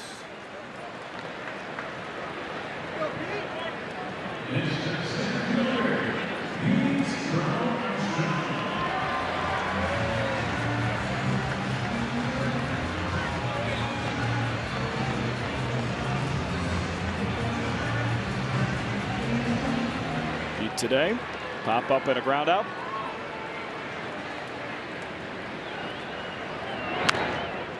Swings at the first pitch and fouls it just underneath us here in the press box.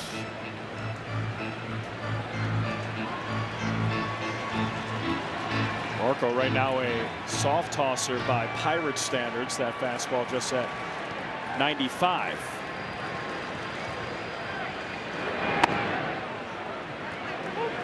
A 95-mile-per-hour fastball taken for a strike.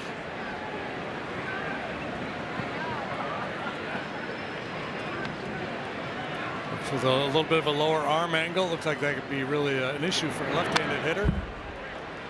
Kind of reminds me a little bit of Nick Lodolo of the Reds.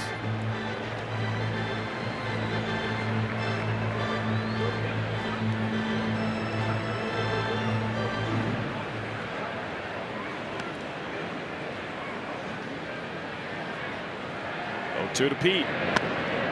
Swing and a miss, strike three. Cubs go down in order in the 6th. On to the 7th. Cubs down 6-3.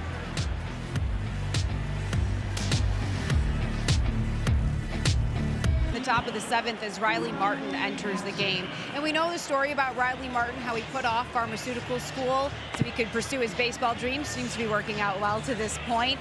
And perhaps along the way, he had someone guiding him from up above. Now, when Riley was 17 years old, he and his stepbrother, Rowdy Hensley, who was also 17 at the time, they were involved in a fatal car accident where Rowdy passed away.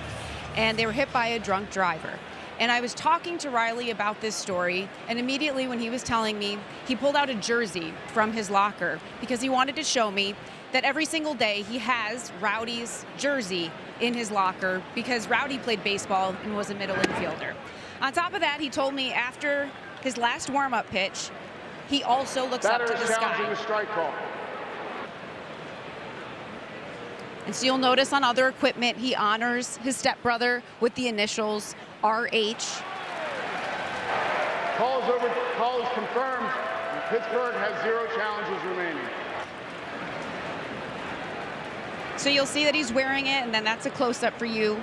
What he keeps on his glove. I mentioned how he looks up to the sky after his last warm-up pitch. He says it's this moment where he's able to kind of look up to Rowdy and say, let's go. And it's just kind of this cool moment, he says, that calms him down. Just a quick glance, just kind of have that moment. And he said now he plays in honor of his stepbrother and just lives for him. So, you know, you see the ball player out there, you never really know what's going on behind the scenes, but that's just a little glimpse of what Riley has been dealing with ever since he was 17 years old. Really nice summation of the story, Elise. And there's a filmmaker just outside of St. Louis. His name is Paul Tremlin. He's a former professional baseball player, and they're working on a movie about Riley Martin called Moving Forward. They're filming it in spring training. It's a pop out for the first out here in the 7th. Riley is 3rd big league outing. Somebody who just got better and better and better with each and every level, with each and every season.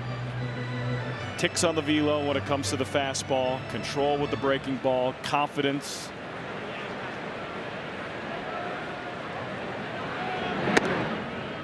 And he pounds the strike zone there against O'Neal Cruz.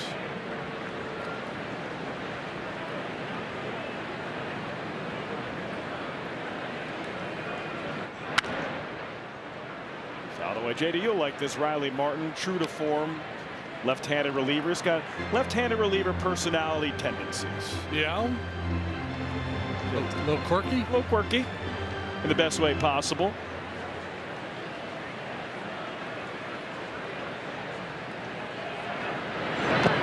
He's the type of guy that if he didn't have to wear cleats on the mound, he'd probably pitch barefoot.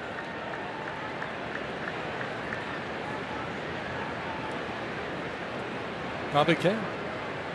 Be pretty good at it. Like the great Sid Finch. Swing and a miss, strike 3. Riley Martin strikes out O'Neal Cruz. Cruz's day started well. Solo home run first time up. Since then, 3 punch outs. And Riley Martin makes quick work of him here. Good breaking pitch.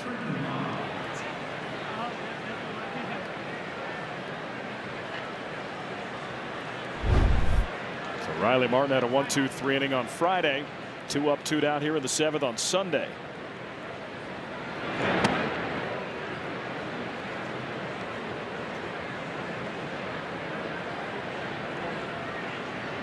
Brandon Loud 2 for 2, 2 home runs, solo shot and a grand slam. Spins that one foul.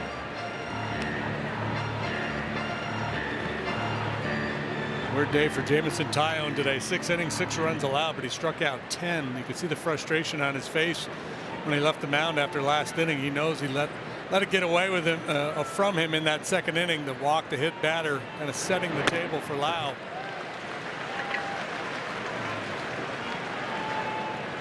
Ball leaving the ballpark, that's just part of it today, the way the wind is blowing. If JMO could do anything differently, it would be those 2 at bats.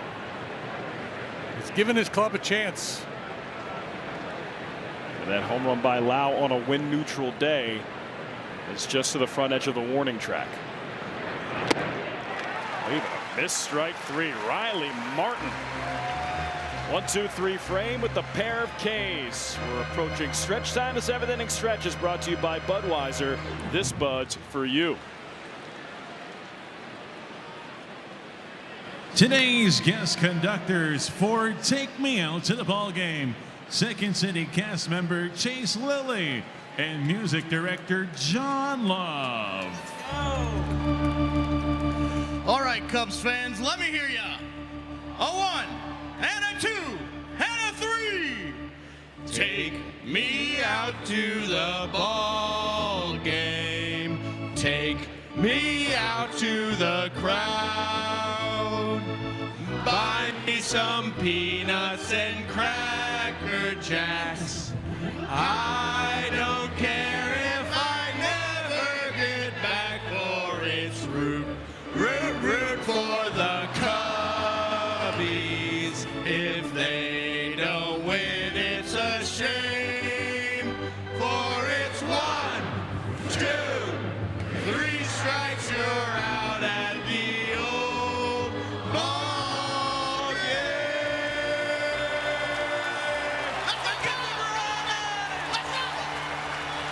Are to avoid the sweep at the hands of the Pirates. To start scoring runs, and they need to do so fast.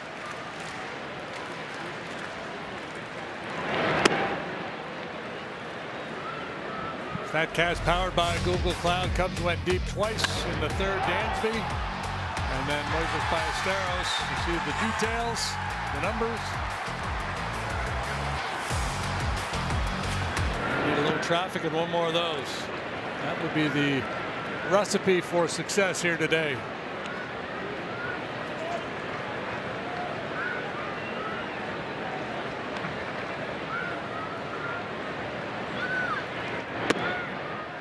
Dansby takes it low and in.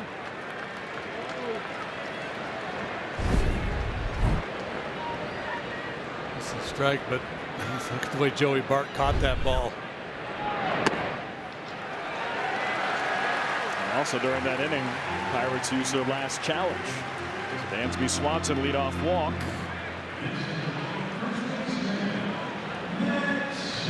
This thing started in the 7th. With Barco working here, the only reliever we have not seen out of the Pirate bullpen this weekend is Jose Urquidy.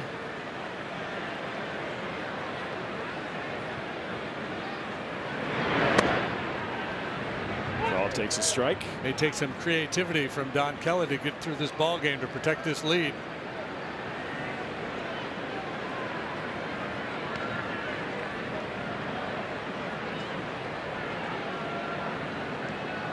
A 1. Man, he got jolted. Bart will take a moment or 2.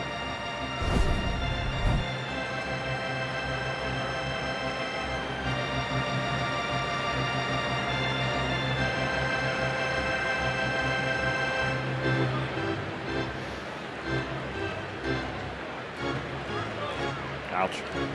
Don Kelly coming out to check on him. One of the trainers also jogging over just to give him a moment here.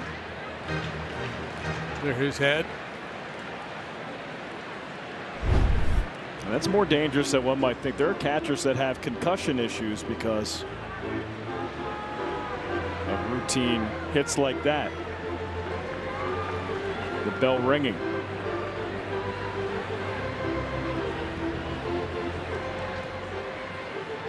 Bart deemed to be okay.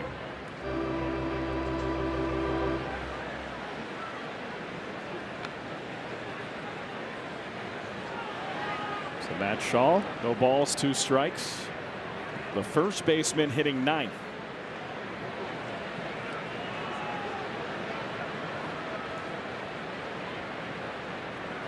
0-2.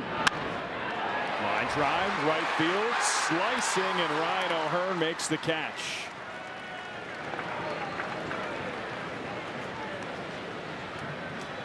He got over there in a hurry. Looked like extra bases for Shaw off the bat.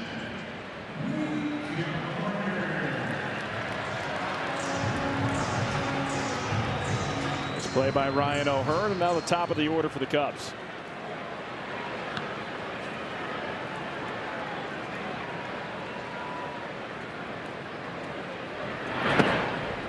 First pitch to Nico inside. Nico last step at fell down. 0-2 in the count. Kept on working against Bubba Chandler. 3 foul balls and then a single to center. Increases that on base streak for Nico to 14 games.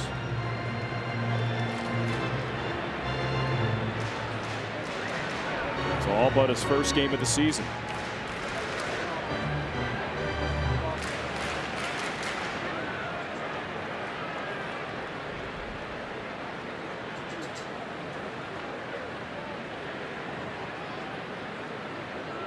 For Barco. Ball left side, base hit. Trickles down the line. Dansby to third.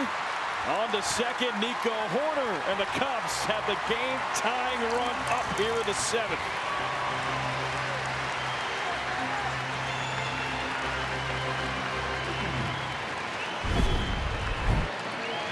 How many times have we seen this? Nico going right down the third base line. Over the bag it goes. Alex McKay airborne making the call.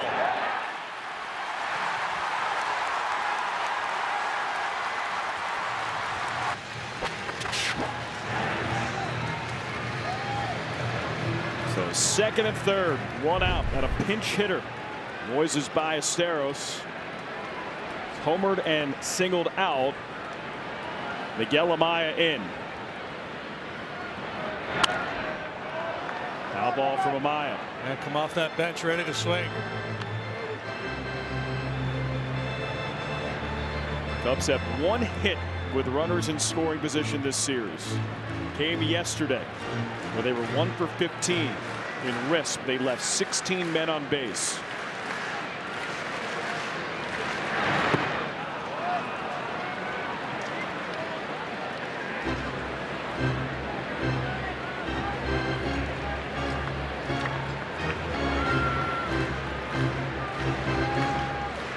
Love to get a knock here and drive in 2, but a little ground ball get you 1. Spread out, use the hands. Take it 0-2. That's the challenge, right? Once you get 2 strikes, high leverage situation, tendency is to get a little antsy, a little overly aggressive.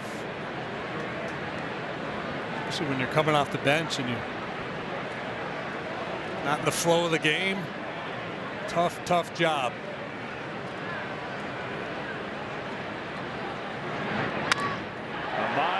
To right. It's a foul ball. That would have been a thing of beauty.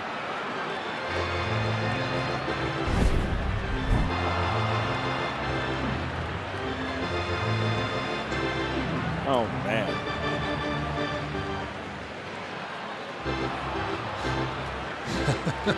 Yeah, everybody has a little different take on it.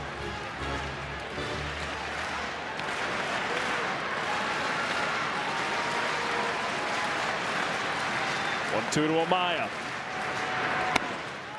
Now 2-2.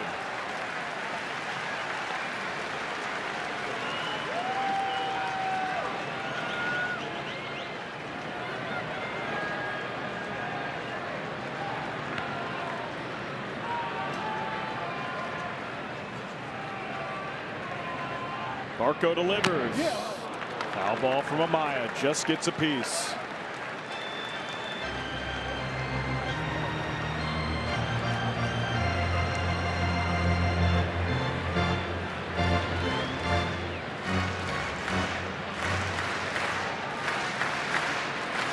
Has had a battle of at-bats this series. Couple on Friday, here on Sunday. 2-2. Check swing, no go. Now 3-2.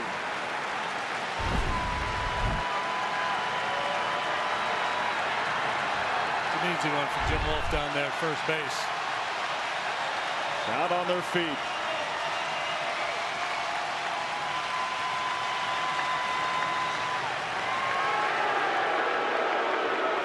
Crowd not happy while on their feet.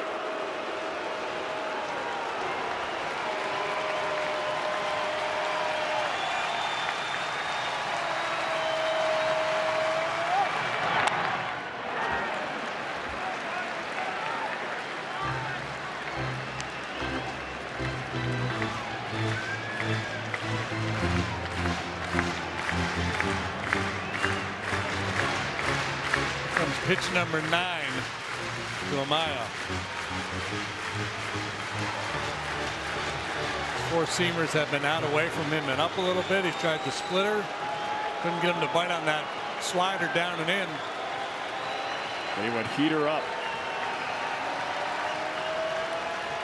3-2 again. Ball 4. Great at bat, Miguel Amaya, and it loads the bases.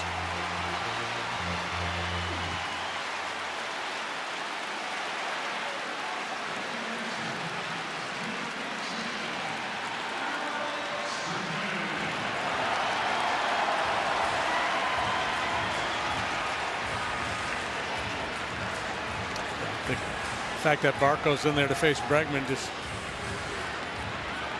reinforces the situation with the Pirates bullpen. They just have a number of guys not available here today. And Murphy, the pitching coach, eventually going to make his way out there.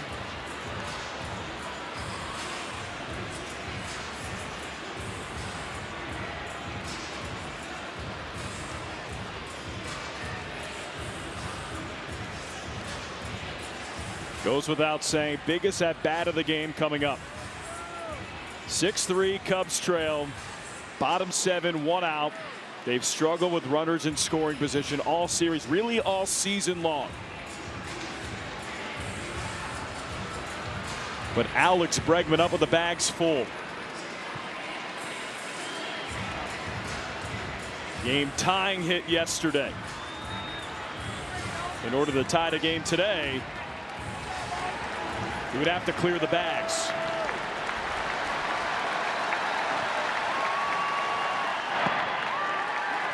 Stopped by Joey Bart.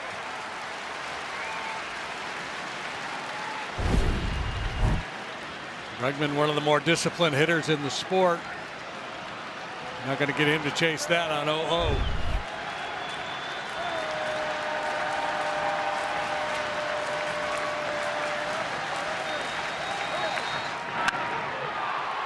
It down the right field line, but it's pushed foul.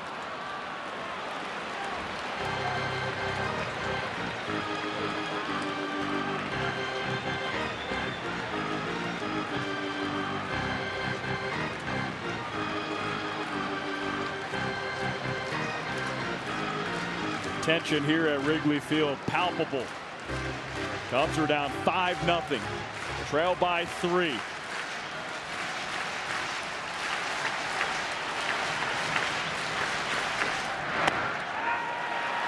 Too high.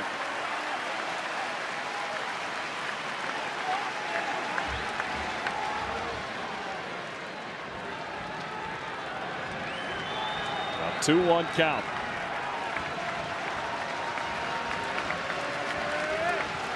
Barco delivers. Inside, but Bregman challenges. Batter is challenging the strike call.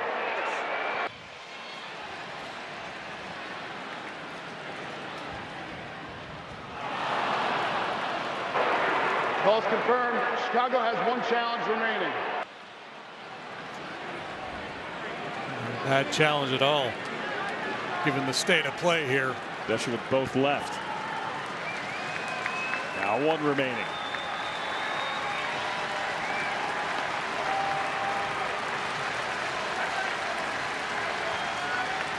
Two. Popped up towards first. Now makes the catch, falls on the ground. Dansby tags up. The throw's late. Not exactly how you draw it up. But a sacrifice fly for Alex Bregman, second of the day. And the deficit cut to 2.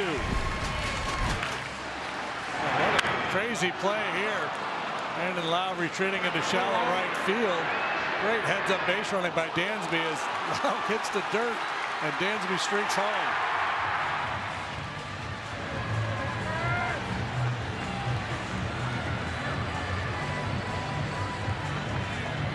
And the recognition from Dansby, seeing Brandon Lau is running a corkscrew in shallow right field. Tags up and scores with a feet first slide. That ground ball up the middle, backhanded left, goes on the run. It's high, but the stretch by Horowitz, and it ends the bottom of the 7th. Cubs tack on a run. We'll wait. We won't wait. We're on to the 8th. Time now for the Motorola Razor replay. You see the pitching line for J-Mo here today. He allowed 6 runs in 6 innings. One big swing in the bat, a grand slam, his undoing. A lot of good from him today as well. 10 punch-outs along the way. Breaking ball was really good for him. Just great job of hanging in there after giving up that early damage, battling, and giving his club a chance to come back and win this game. Still work to be done, but impressive work. 10 strikeouts for Jameson Taillon, his most in his starts in 2024. Struck out 10 against the Mets.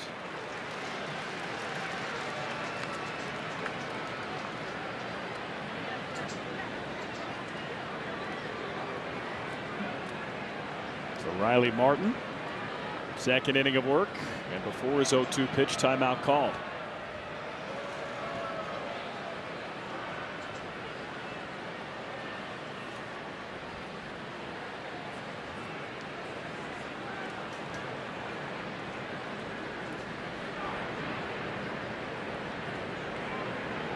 Good back grounder to short. Dansby fields, throws to first, 1 away. Wednesday, April 22nd, Cubs will host their first ever Survivor Bundle Night. Fans who purchase tickets through Cubs.com/specials receive an adventure wrap and a Survivor 50 hat. Don't miss this offer.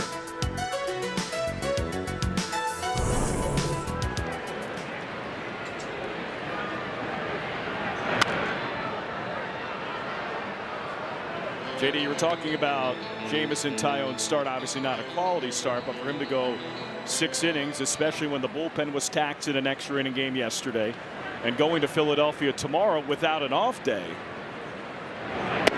In the grand scheme of things, him going 6 innings, pretty big deal. Yeah, and again, if you're Craig Counsell, I mean, trust your eyes, right? Guys gave up some runs, but he was throwing the ball well.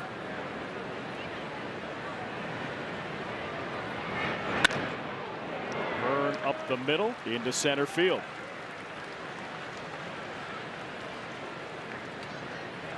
And the other piece of it too is when you're trailing, you don't want to use a lot of bullpen. One thing if you have the lead.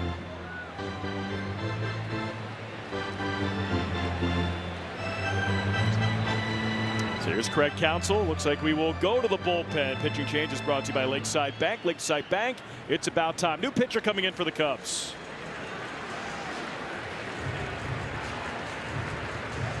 Brought to you by Toyota, official vehicle of the Chicago Cubs. By Prevagen, made for the brain. And by Wintrust, different approach, better results. New pitcher here for the Cubs, Riley Martin out. And Ethan Roberts comes in making his 3rd appearance. The Yo-Yo Man bounced up and down between the big leagues and AAA a bunch last year. This will be his 3rd appearance here in the early going. Really interesting. We talk all spring training about the importance of having depth, and it's being tested early here for the Cubs.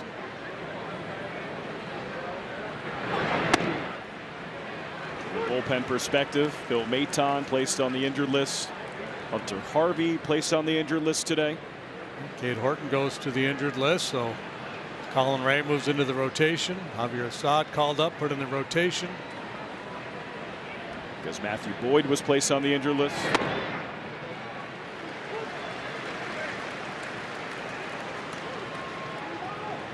All is said and done, you probably end up using 22, 23 pitchers by the end of the season.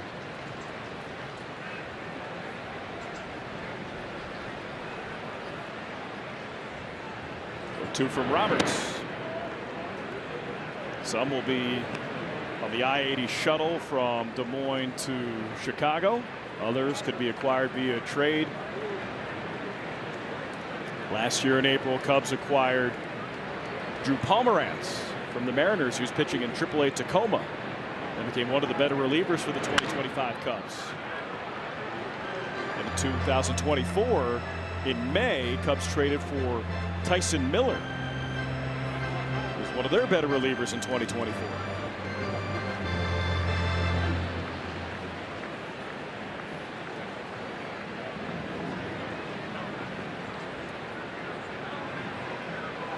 Cubs used 30 pitches last year. 31, something like that. So Nick York hit by a pitch.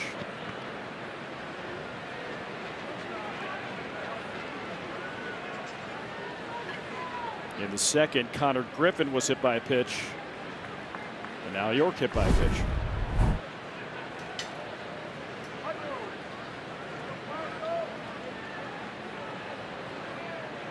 Dangerously close.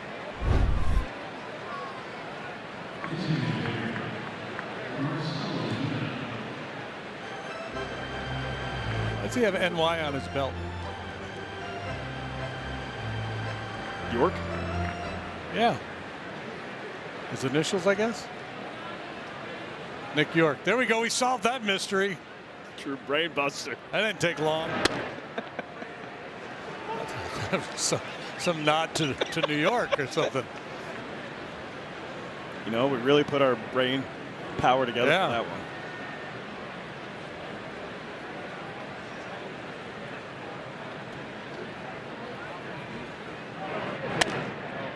Could have been. This goes high.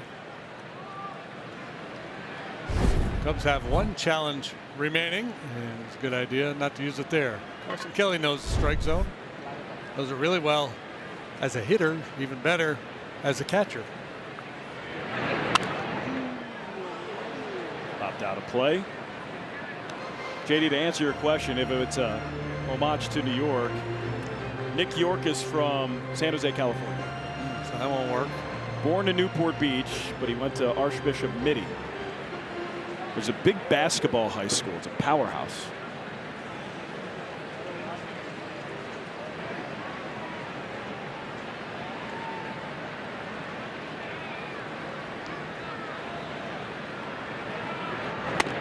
Swing and a miss. Strike three.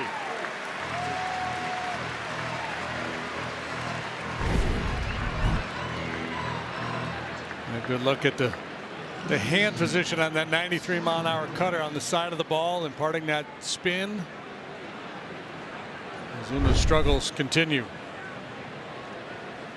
Got a hit today, but he was batting .051 coming into play, lowest batting average in MLB among qualified hitters.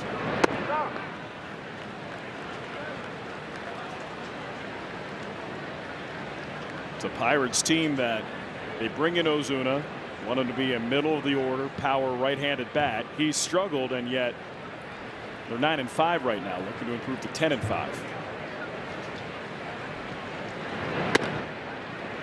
Called strike.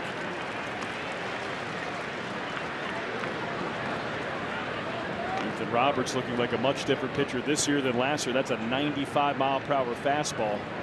Wasn't really throwing fastballs this time last year. It was more cutters.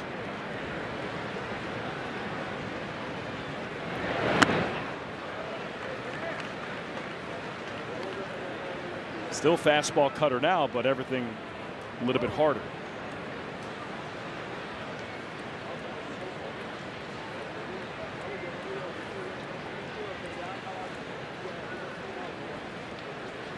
Two-one from Ethan Roberts. Line drive to center. Heat makes the catch. Roberts gets out of the jam. Scoreless frame. We'll go to the bottom of the eighth.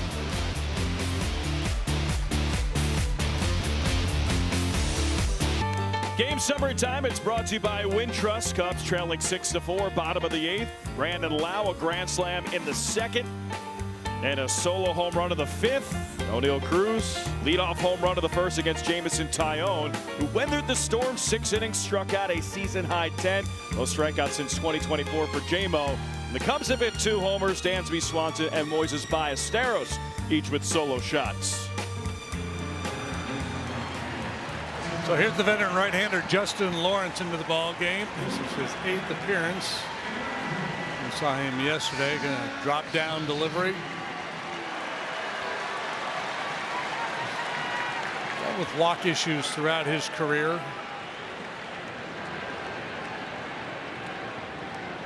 Seiya Suzuki. He's taken up high. It's lively from that drop down delivery. 97 miles per hour. Cubs blooping a blast away from tying this thing. Down 5-0 at one point. Trail 6-4 in this one.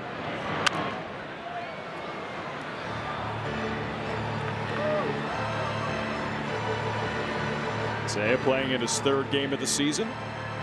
2nd start. Had an abnormal spring training. Check swing, didn't go.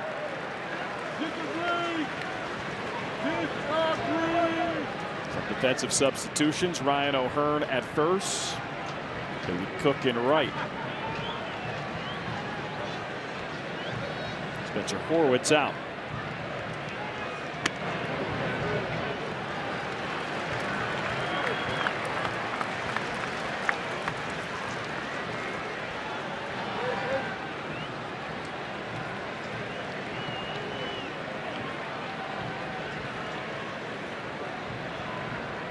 Three-one. Ball 4.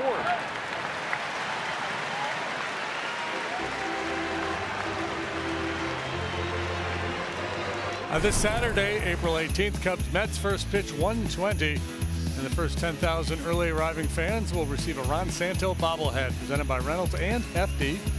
Don't miss this moment. Visit Cubs.com/tickets.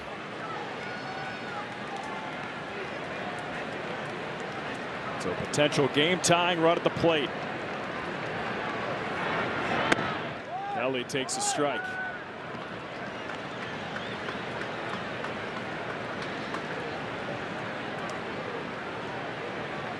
.98-mile-per-hour sinker from Justin Lawrence.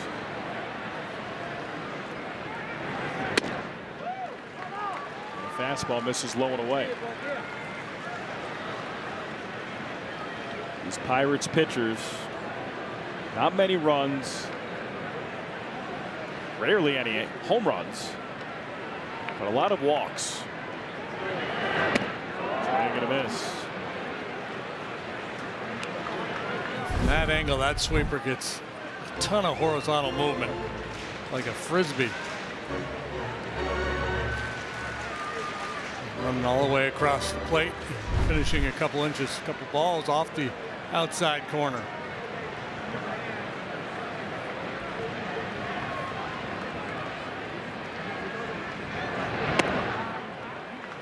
Good take.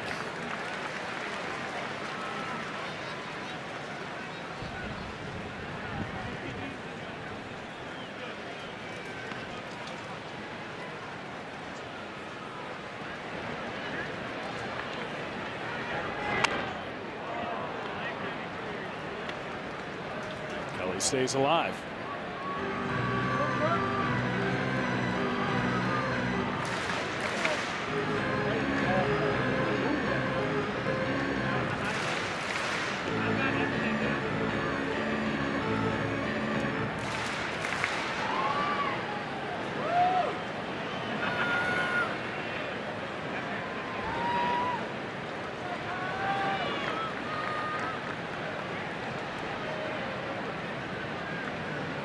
Two-two.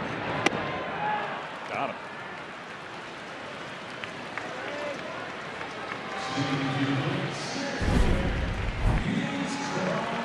Just the 6th strikeout recorded by the Pirates here today. Cubs struck out 12 or 13 times in yesterday's ball game.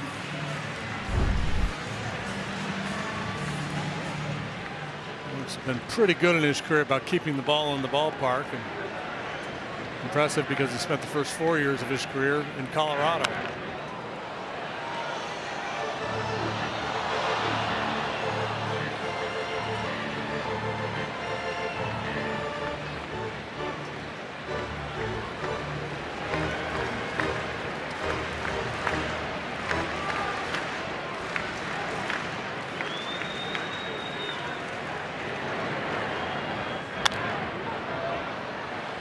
Pops it foul.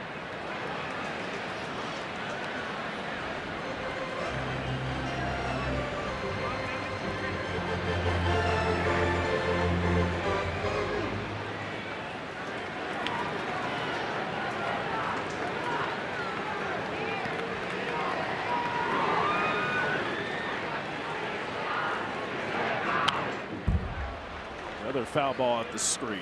And just attacking with that fastball. PCA's had some pretty good whacks at it. Just didn't quite get the barrel out in front.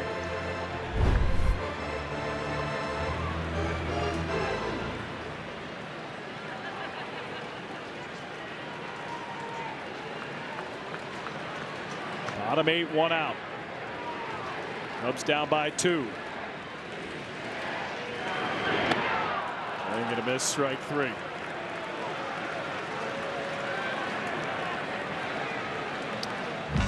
How far did it fly? Brought to you by American Airlines. Home run number 2 on the season for Dansby Swanson. Got a fastball and deposited it into the bleachers and left 391 feet.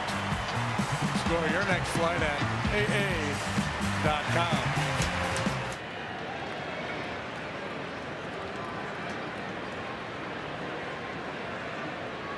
Dansby a homer and a walk.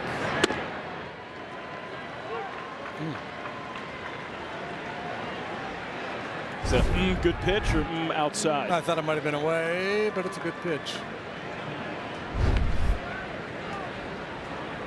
That's nasty. Crossfire to the outside corner at 98. Now, is that a backdoor sinker to you or a backdoor two-seamer? What's that? That I think pitch. it's just a heater.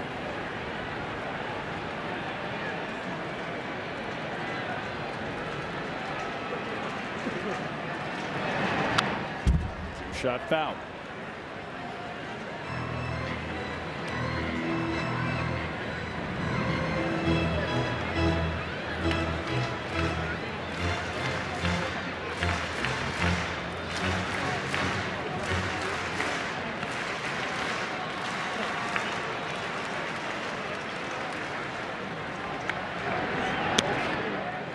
This away. Non-competitive sweeper.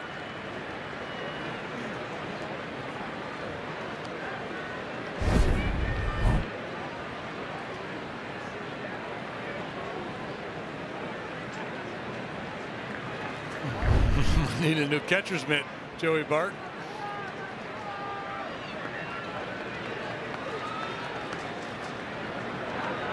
Two. Now 3-2. And just one here on the sweeper. Almost sneaks through there.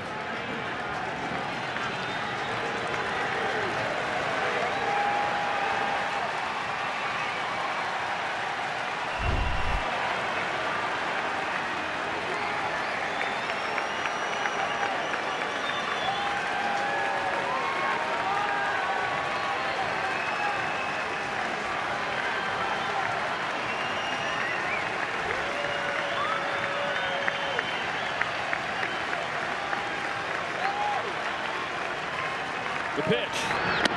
Ball 4. Another strong at bat from Dansby. And now 2 on. It was supposed to be Matt Shaw. Here's Michael Busch. Let's send that to Elise Maneker. Before the game, Michael Busch said that he wanted to work on his timing and pitch selection as he was getting ready for this at-bat in the dugout. You can see him working there, and right before the pitcher would throw, he stands up, was working on the leg lift. This is where he's standing up, working on the timing aspect. We'll see how it works out.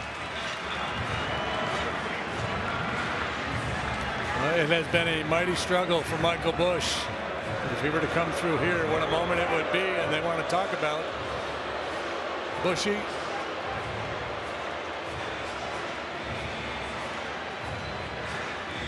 Yesterday we saw a lot of mid-at-bat meetings at the mound. They proved to be opportune for the Pirates, looking for their first sweep here at Wrigley Field since 2017. First sweep as a whole against the Cubs since 2019.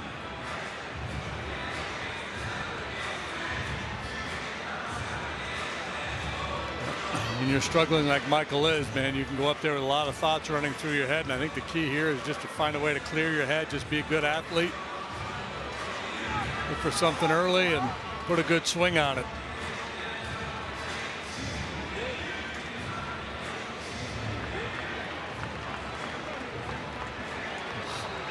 Find a way to keep the line moving. First and second, 2 outs.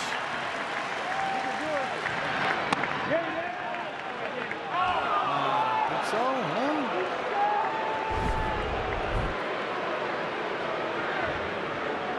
Yeah, I guess so.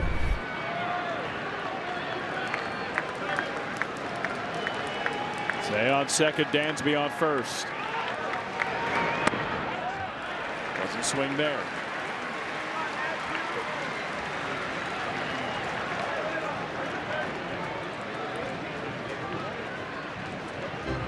Can play that east-west game. You can throw the sinker away, and then that sweeper down and in on the lefties will also elevate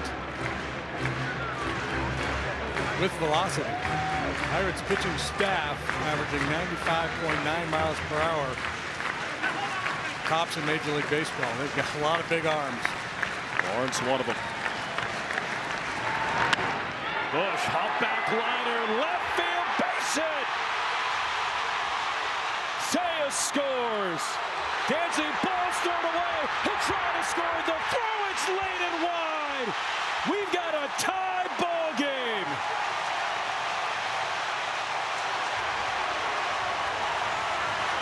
Whoa.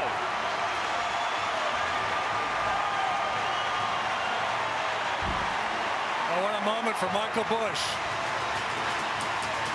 Got the day off because of his struggles, gets an opportunity here late and delivers. Just a little something. A little push out there into left field. Then the Pirates get sloppy, throw the ball away. Dansby, for the second time today, heads up base running, takes advantage.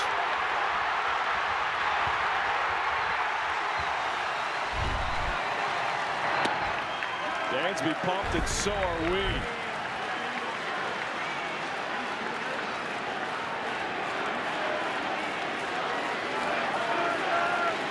Yeah, pump was up, Dansby. Big comeback for the Cubs. Down 5-0.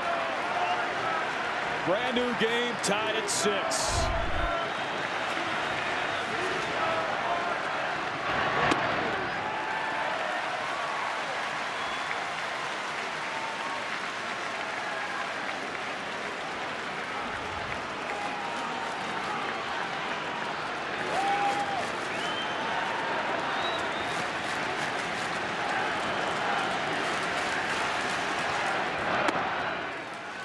Nico takes a strike.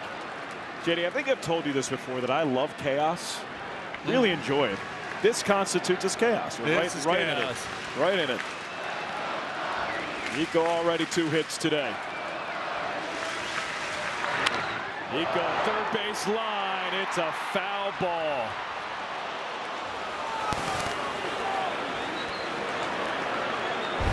Very similar to his double back in the 7th.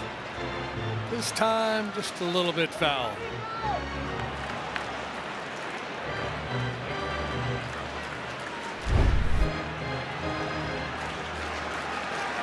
As you would expect, Daniel Palencia has gotten up in the Cubs pen. Bush at second. Nico, ground ball hit to short. Griffin in, throws on the run. It's low, but the scoop by O'Hearn. It gets Nico to end the 8th. But the Cubs, they tie it up. Pinch hit RBI single Michael Butcher, then chaos on the base pass. 6-6 will go to the 9th.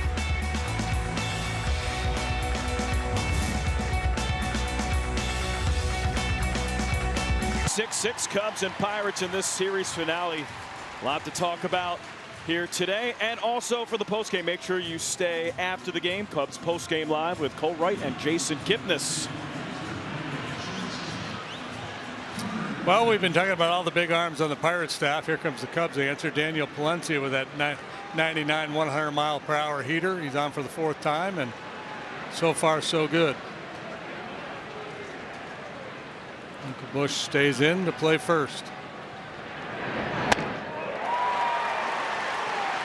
Goes after Connor Griffin with a 99-mile-per-hour fastball.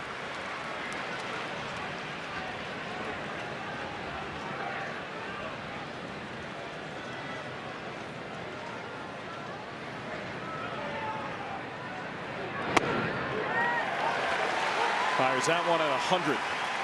Daniel worked in yesterday's game through 17 pitches. He had not pitched since last Sunday prior to that outing.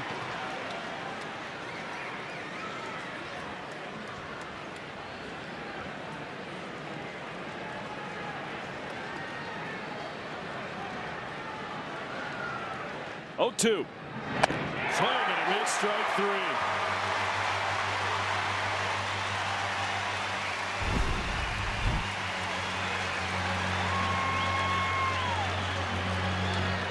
Cubs today at 14 strikeouts. Have Abbey Strikeout Cancer Initiative. Abbey, people, passion, possibilities. Jameson Taillon contributed 10 of them. It's off of Palencia's glove. He underhands the first, and he gets Bart. Bat went flying one way, ball went the other.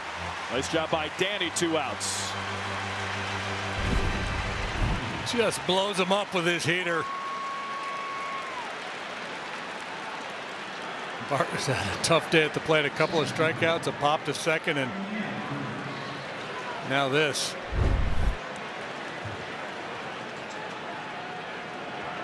Palencia running all over the infield making plays. EFPs, baby. Power versus power here.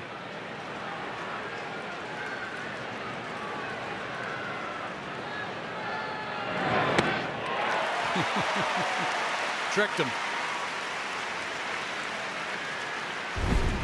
He was trying to ambush a first pitch fastball. Palencia comes with a split.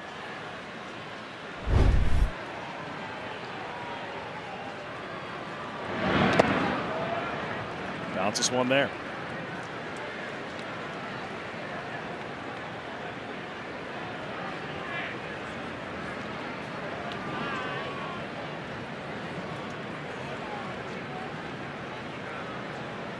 Cruz 1 for 4, 3 Ks.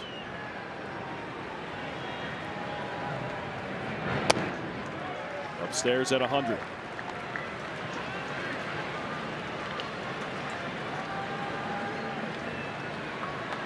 Cruz homered on the first swing of the game against Jameson Taillon.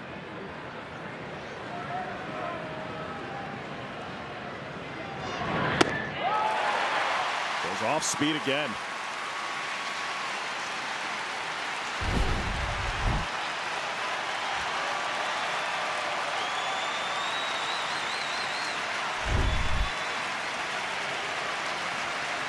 Two balls, 2 strikes, 2 outs. Crowd on their feet here at Wrigley in a 6-6 game in the top of the 9th.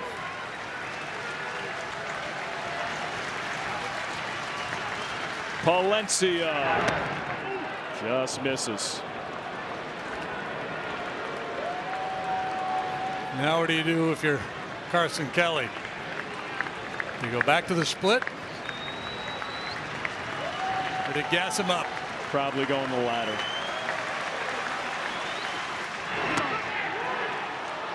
Just missed on a heater. Trying to bust a fastball by him, slides off the outside corner. Now you've put speed aboard.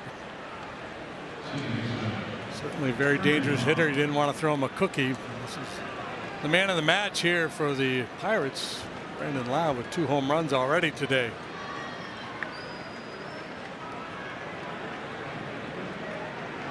First pitch. Called strike.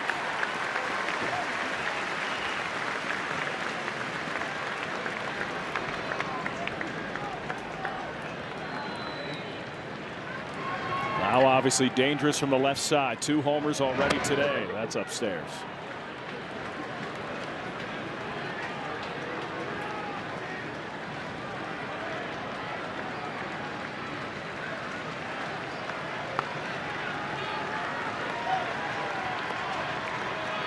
One. Cruz is off. It's a strike. Throw down to second. And he's safe. And quickly looking Ings. I don't know, maybe. I think he beat it. The question is there a chance that he came off the base momentarily? If you have any question at all, you'll take a look. Yeah, and you see Craig, he gives the signal and then kind of, worth a shot. Why not? Chicago is challenging the safe call at second base. So they're taking a second look. A second opinion is always a good idea. Get yours at Northwestern Medicine.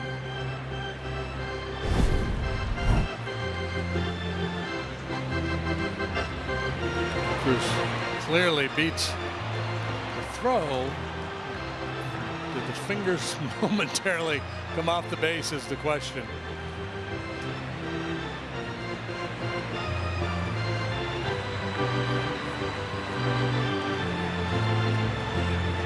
I'm guessing that's going to be a call stands or call confirmed.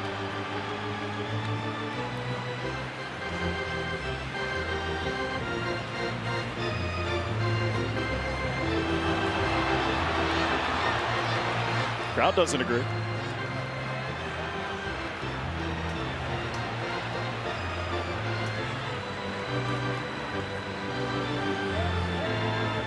Do we have daylight?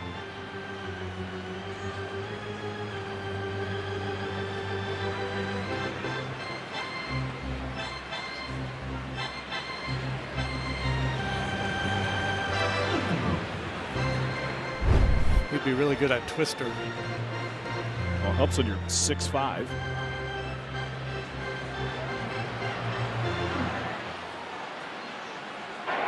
After review, the call on the field stands. Runners safe. Chicago loses their challenge.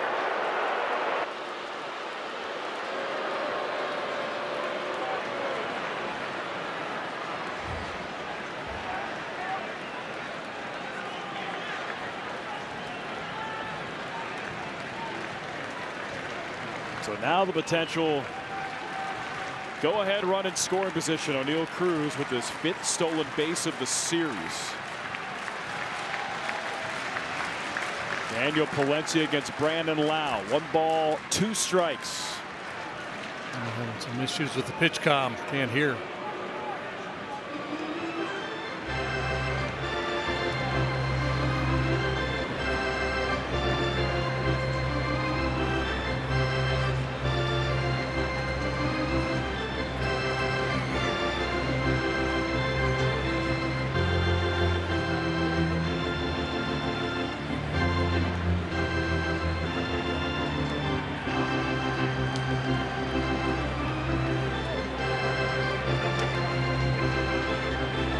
Six game. Remember, Cubs were down 5-0 at the top of the second. They made their way back. Got some via the long ball. Got a pinch hit RBI single from Michael Busch. Some shoddy defense from the Pirates. The Cubs and the Red Sox, the only 2 teams in Major League Baseball without a come-from-behind win this year. Almost pulled it off yesterday.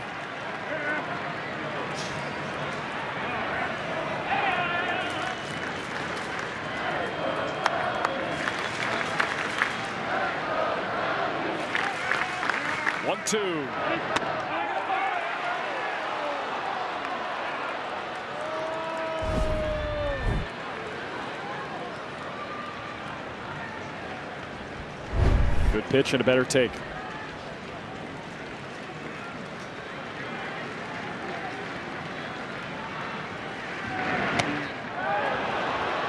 It's off the glove. Carson Kelly, so O'Neill Cruz to third. Not a bad idea with the splitter there, just didn't make a good pitch with it.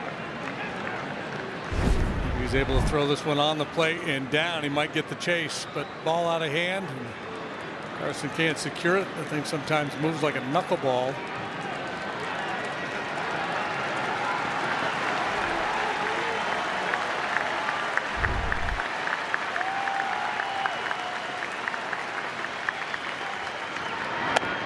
Check swing. Went around. Strike three.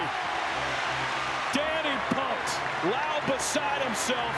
And Daniel Palencia gets out of the top of the ninth inning unscathed. High heater. No problem. We'll go to the bottom of the ninth.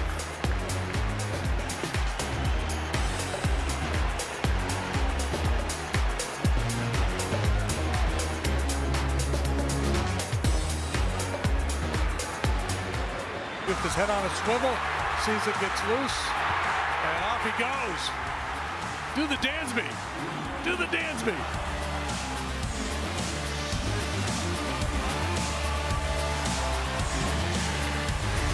Dansby was pumped. Air didn't move a muscle. And we have a pinch hitter here to start the bottom of the ninth. Tied 6-6. It's Michael Conforto. And no arm on for the Pirates. It's Jose Urquidy.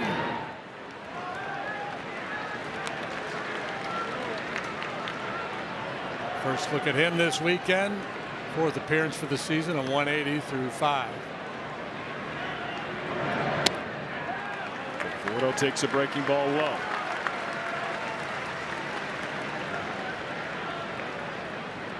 Conforto, a nice series in Tampa. Now hitting .263, a 756 OPS, small sample size. Conforto takes a strike.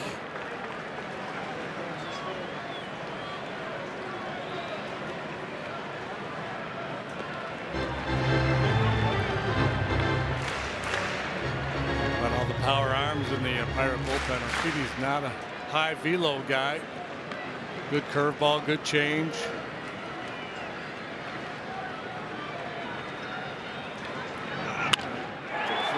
Back liner down the right field line. It's a base hit. Hits off the sidewall. Conforto to second. He dives in and he's safe.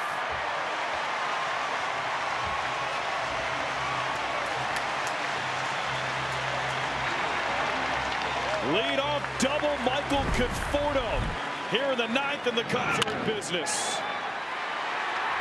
Cook with a little hesitation before he cuts loose with this throw. He's got a very strong arm. I think maybe didn't have the grip, had to reset his feet, and that was the difference. Well, Maya came off the bench, worked a walk, and now Conforto, the leadoff double. Kingery will run out at second base.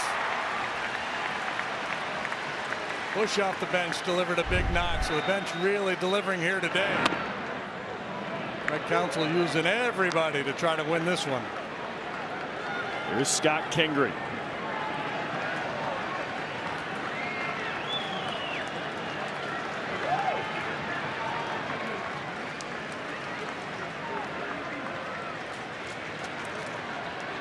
Oh, 1 to Bregman. Popped up out just above us here in the press box.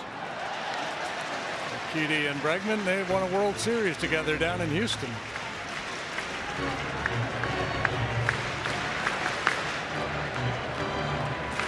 Bregman a walk, a sac fly, and then the infield fly in the seventh that allowed Dansby Swanson to score.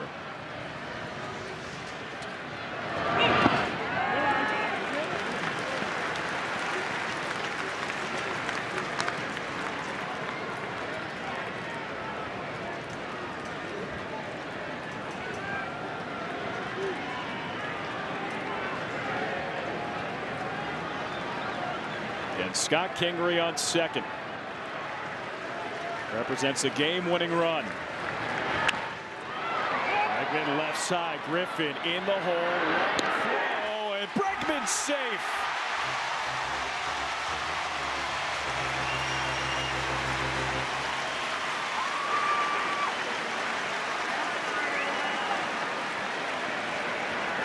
No challenge coming from the Pirates. Bregman hustling down the line, beats the wrap just that much. Game of inches.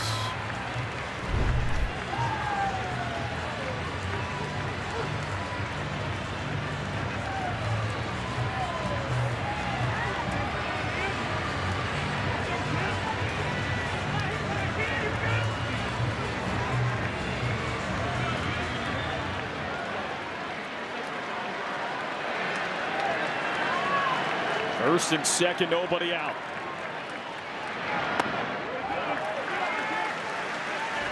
Happ takes it low. 3 career walk-offs for Ian Happ. 2 against the Pirates, 1 against the Dodgers.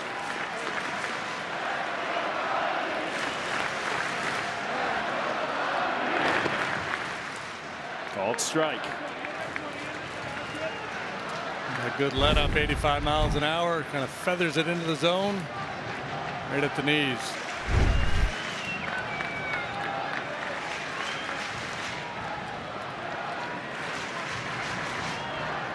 One. Inside.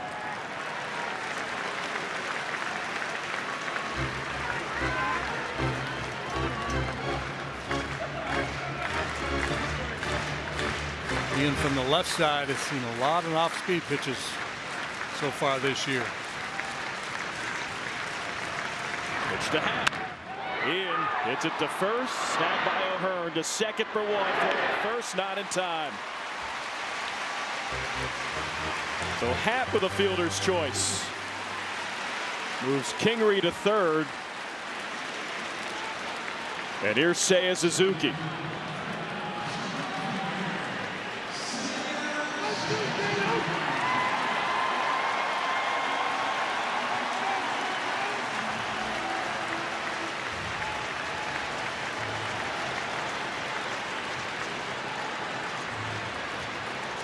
Pirates pull the infield in.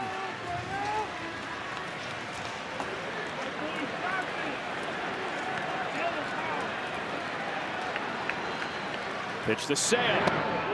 Wave and a miss.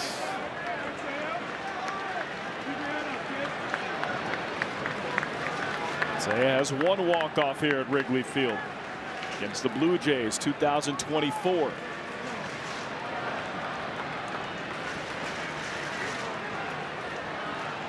Kingery at third represents the game-winning run.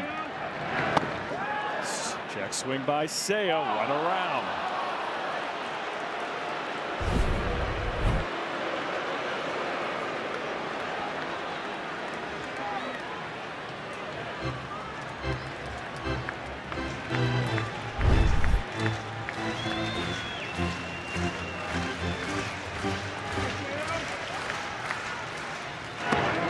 Holds up there.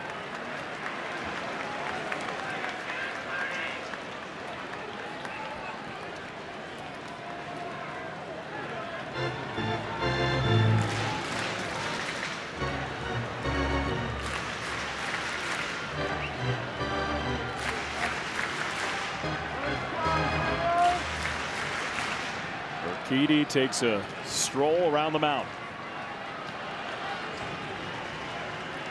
Clock is ticking down. 1-2. Fouled away. Wish you could get airborne. Good arms in the outfield, especially in center and right. Kingery has plus speed down there at third base. I don't think they're going to go back to that breaking pitch off the outside part of the plate. 1-2. Inside and nearly got away from Joey Bart.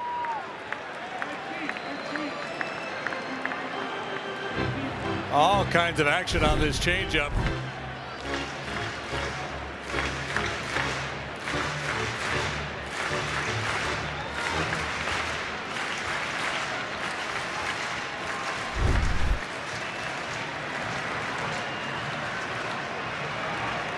Deep calming breath from Urquidy. 2-2. Outside.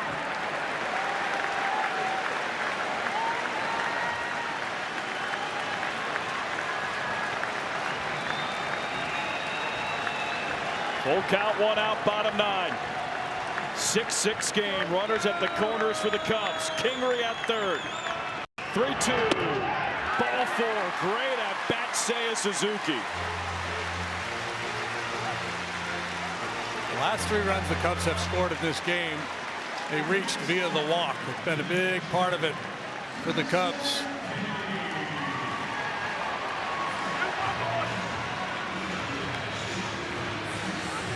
Speaking of the walk, Carson Kelly walked 4 times this series. 3 yesterday, 1 time on Friday. Cubs have now drawn 7 walks in all 3 games of this series.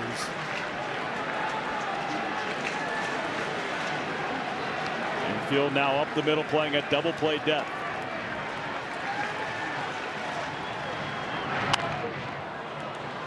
Pop up foul ball out of play.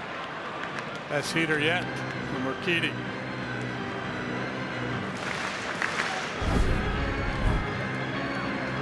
Four-seamer at 95.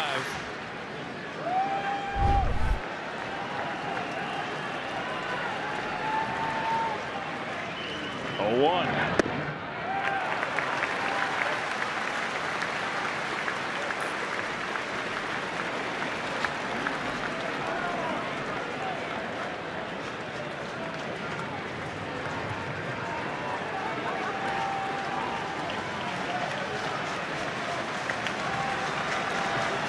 Urquidy fires. Hit to right center. Cruz back. No chance. Base hit. Kingery scores. Cubs win.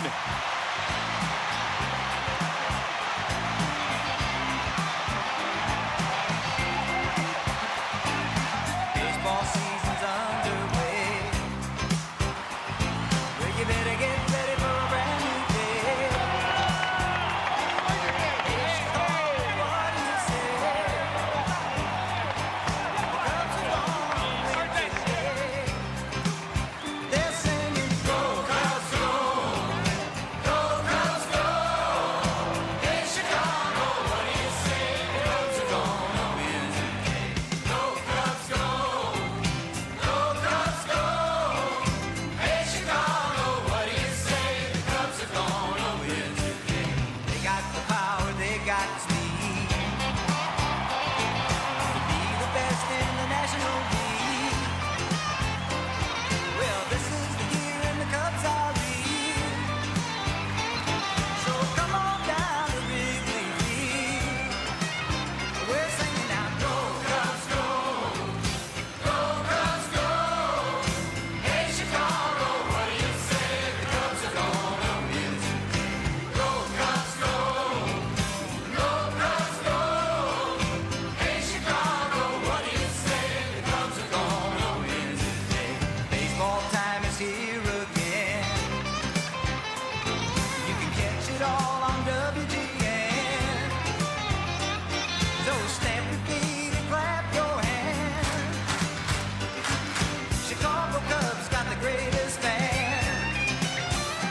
All right, for more on today's one, let's set it down to Elise Menaker with today's hero.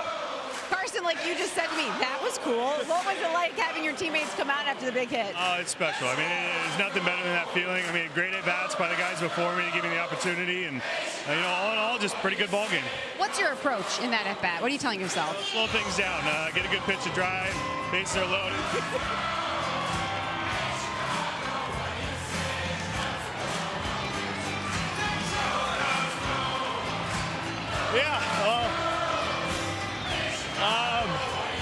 Like Slow things down, bases loaded. Slow things down, get a good pitch to drive. Again, like I said, we went down early, but we just keep fighting and put together good ABs, chip away, and just fortunate to be able in that position. Describe the effort from Jamison Taillon when he gives up 5 early and ends up going 6. It's huge. I mean, just keep us in that ball game. He came in, kept battling, made some adjustments, and all in all, just a really good game for us. How about that effort from the guys off the bench coming in late? Hey, we're going to use everybody.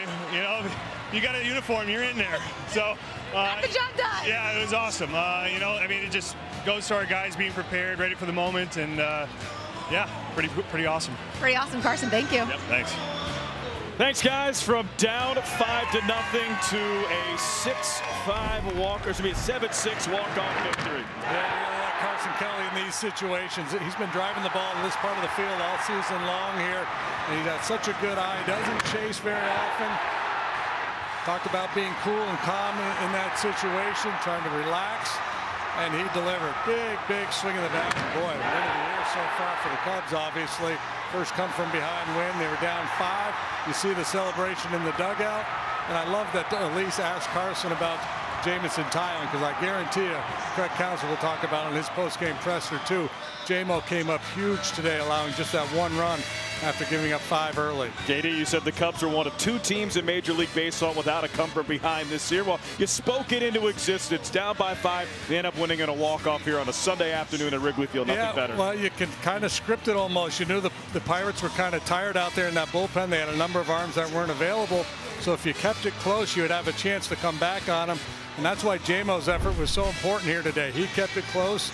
Don Kelly had to kind of shake things up a little bit with his bullpen. Cubs took advantage of some walks and a couple of misplays and come all the way back and win this ball game. All right, a happy flight to Philly for the Cubs coming up. For Jim DeShays, Elise Menaker, and our entire crew, I'm Alex Cohen. Thanks for watching Chicago Cubs baseball here on Marquee Sports Network. Your final, a 7-6 walk-off victory for the Cubs against the Pirates. Tomorrow, the Cubs are in Philadelphia to take on the Phillies. Javier Assad against Christopher Sanchez. That is your starting pitching matchup. Coverage begins at 4:30 p.m. Up next, Cubs postgame live with Cole Wright, Jason Kipnis. Cole, take it away. Thank you, Alex Cohen. You just stumble into all those super fun games. And what a game this was. Master Sunday, 18.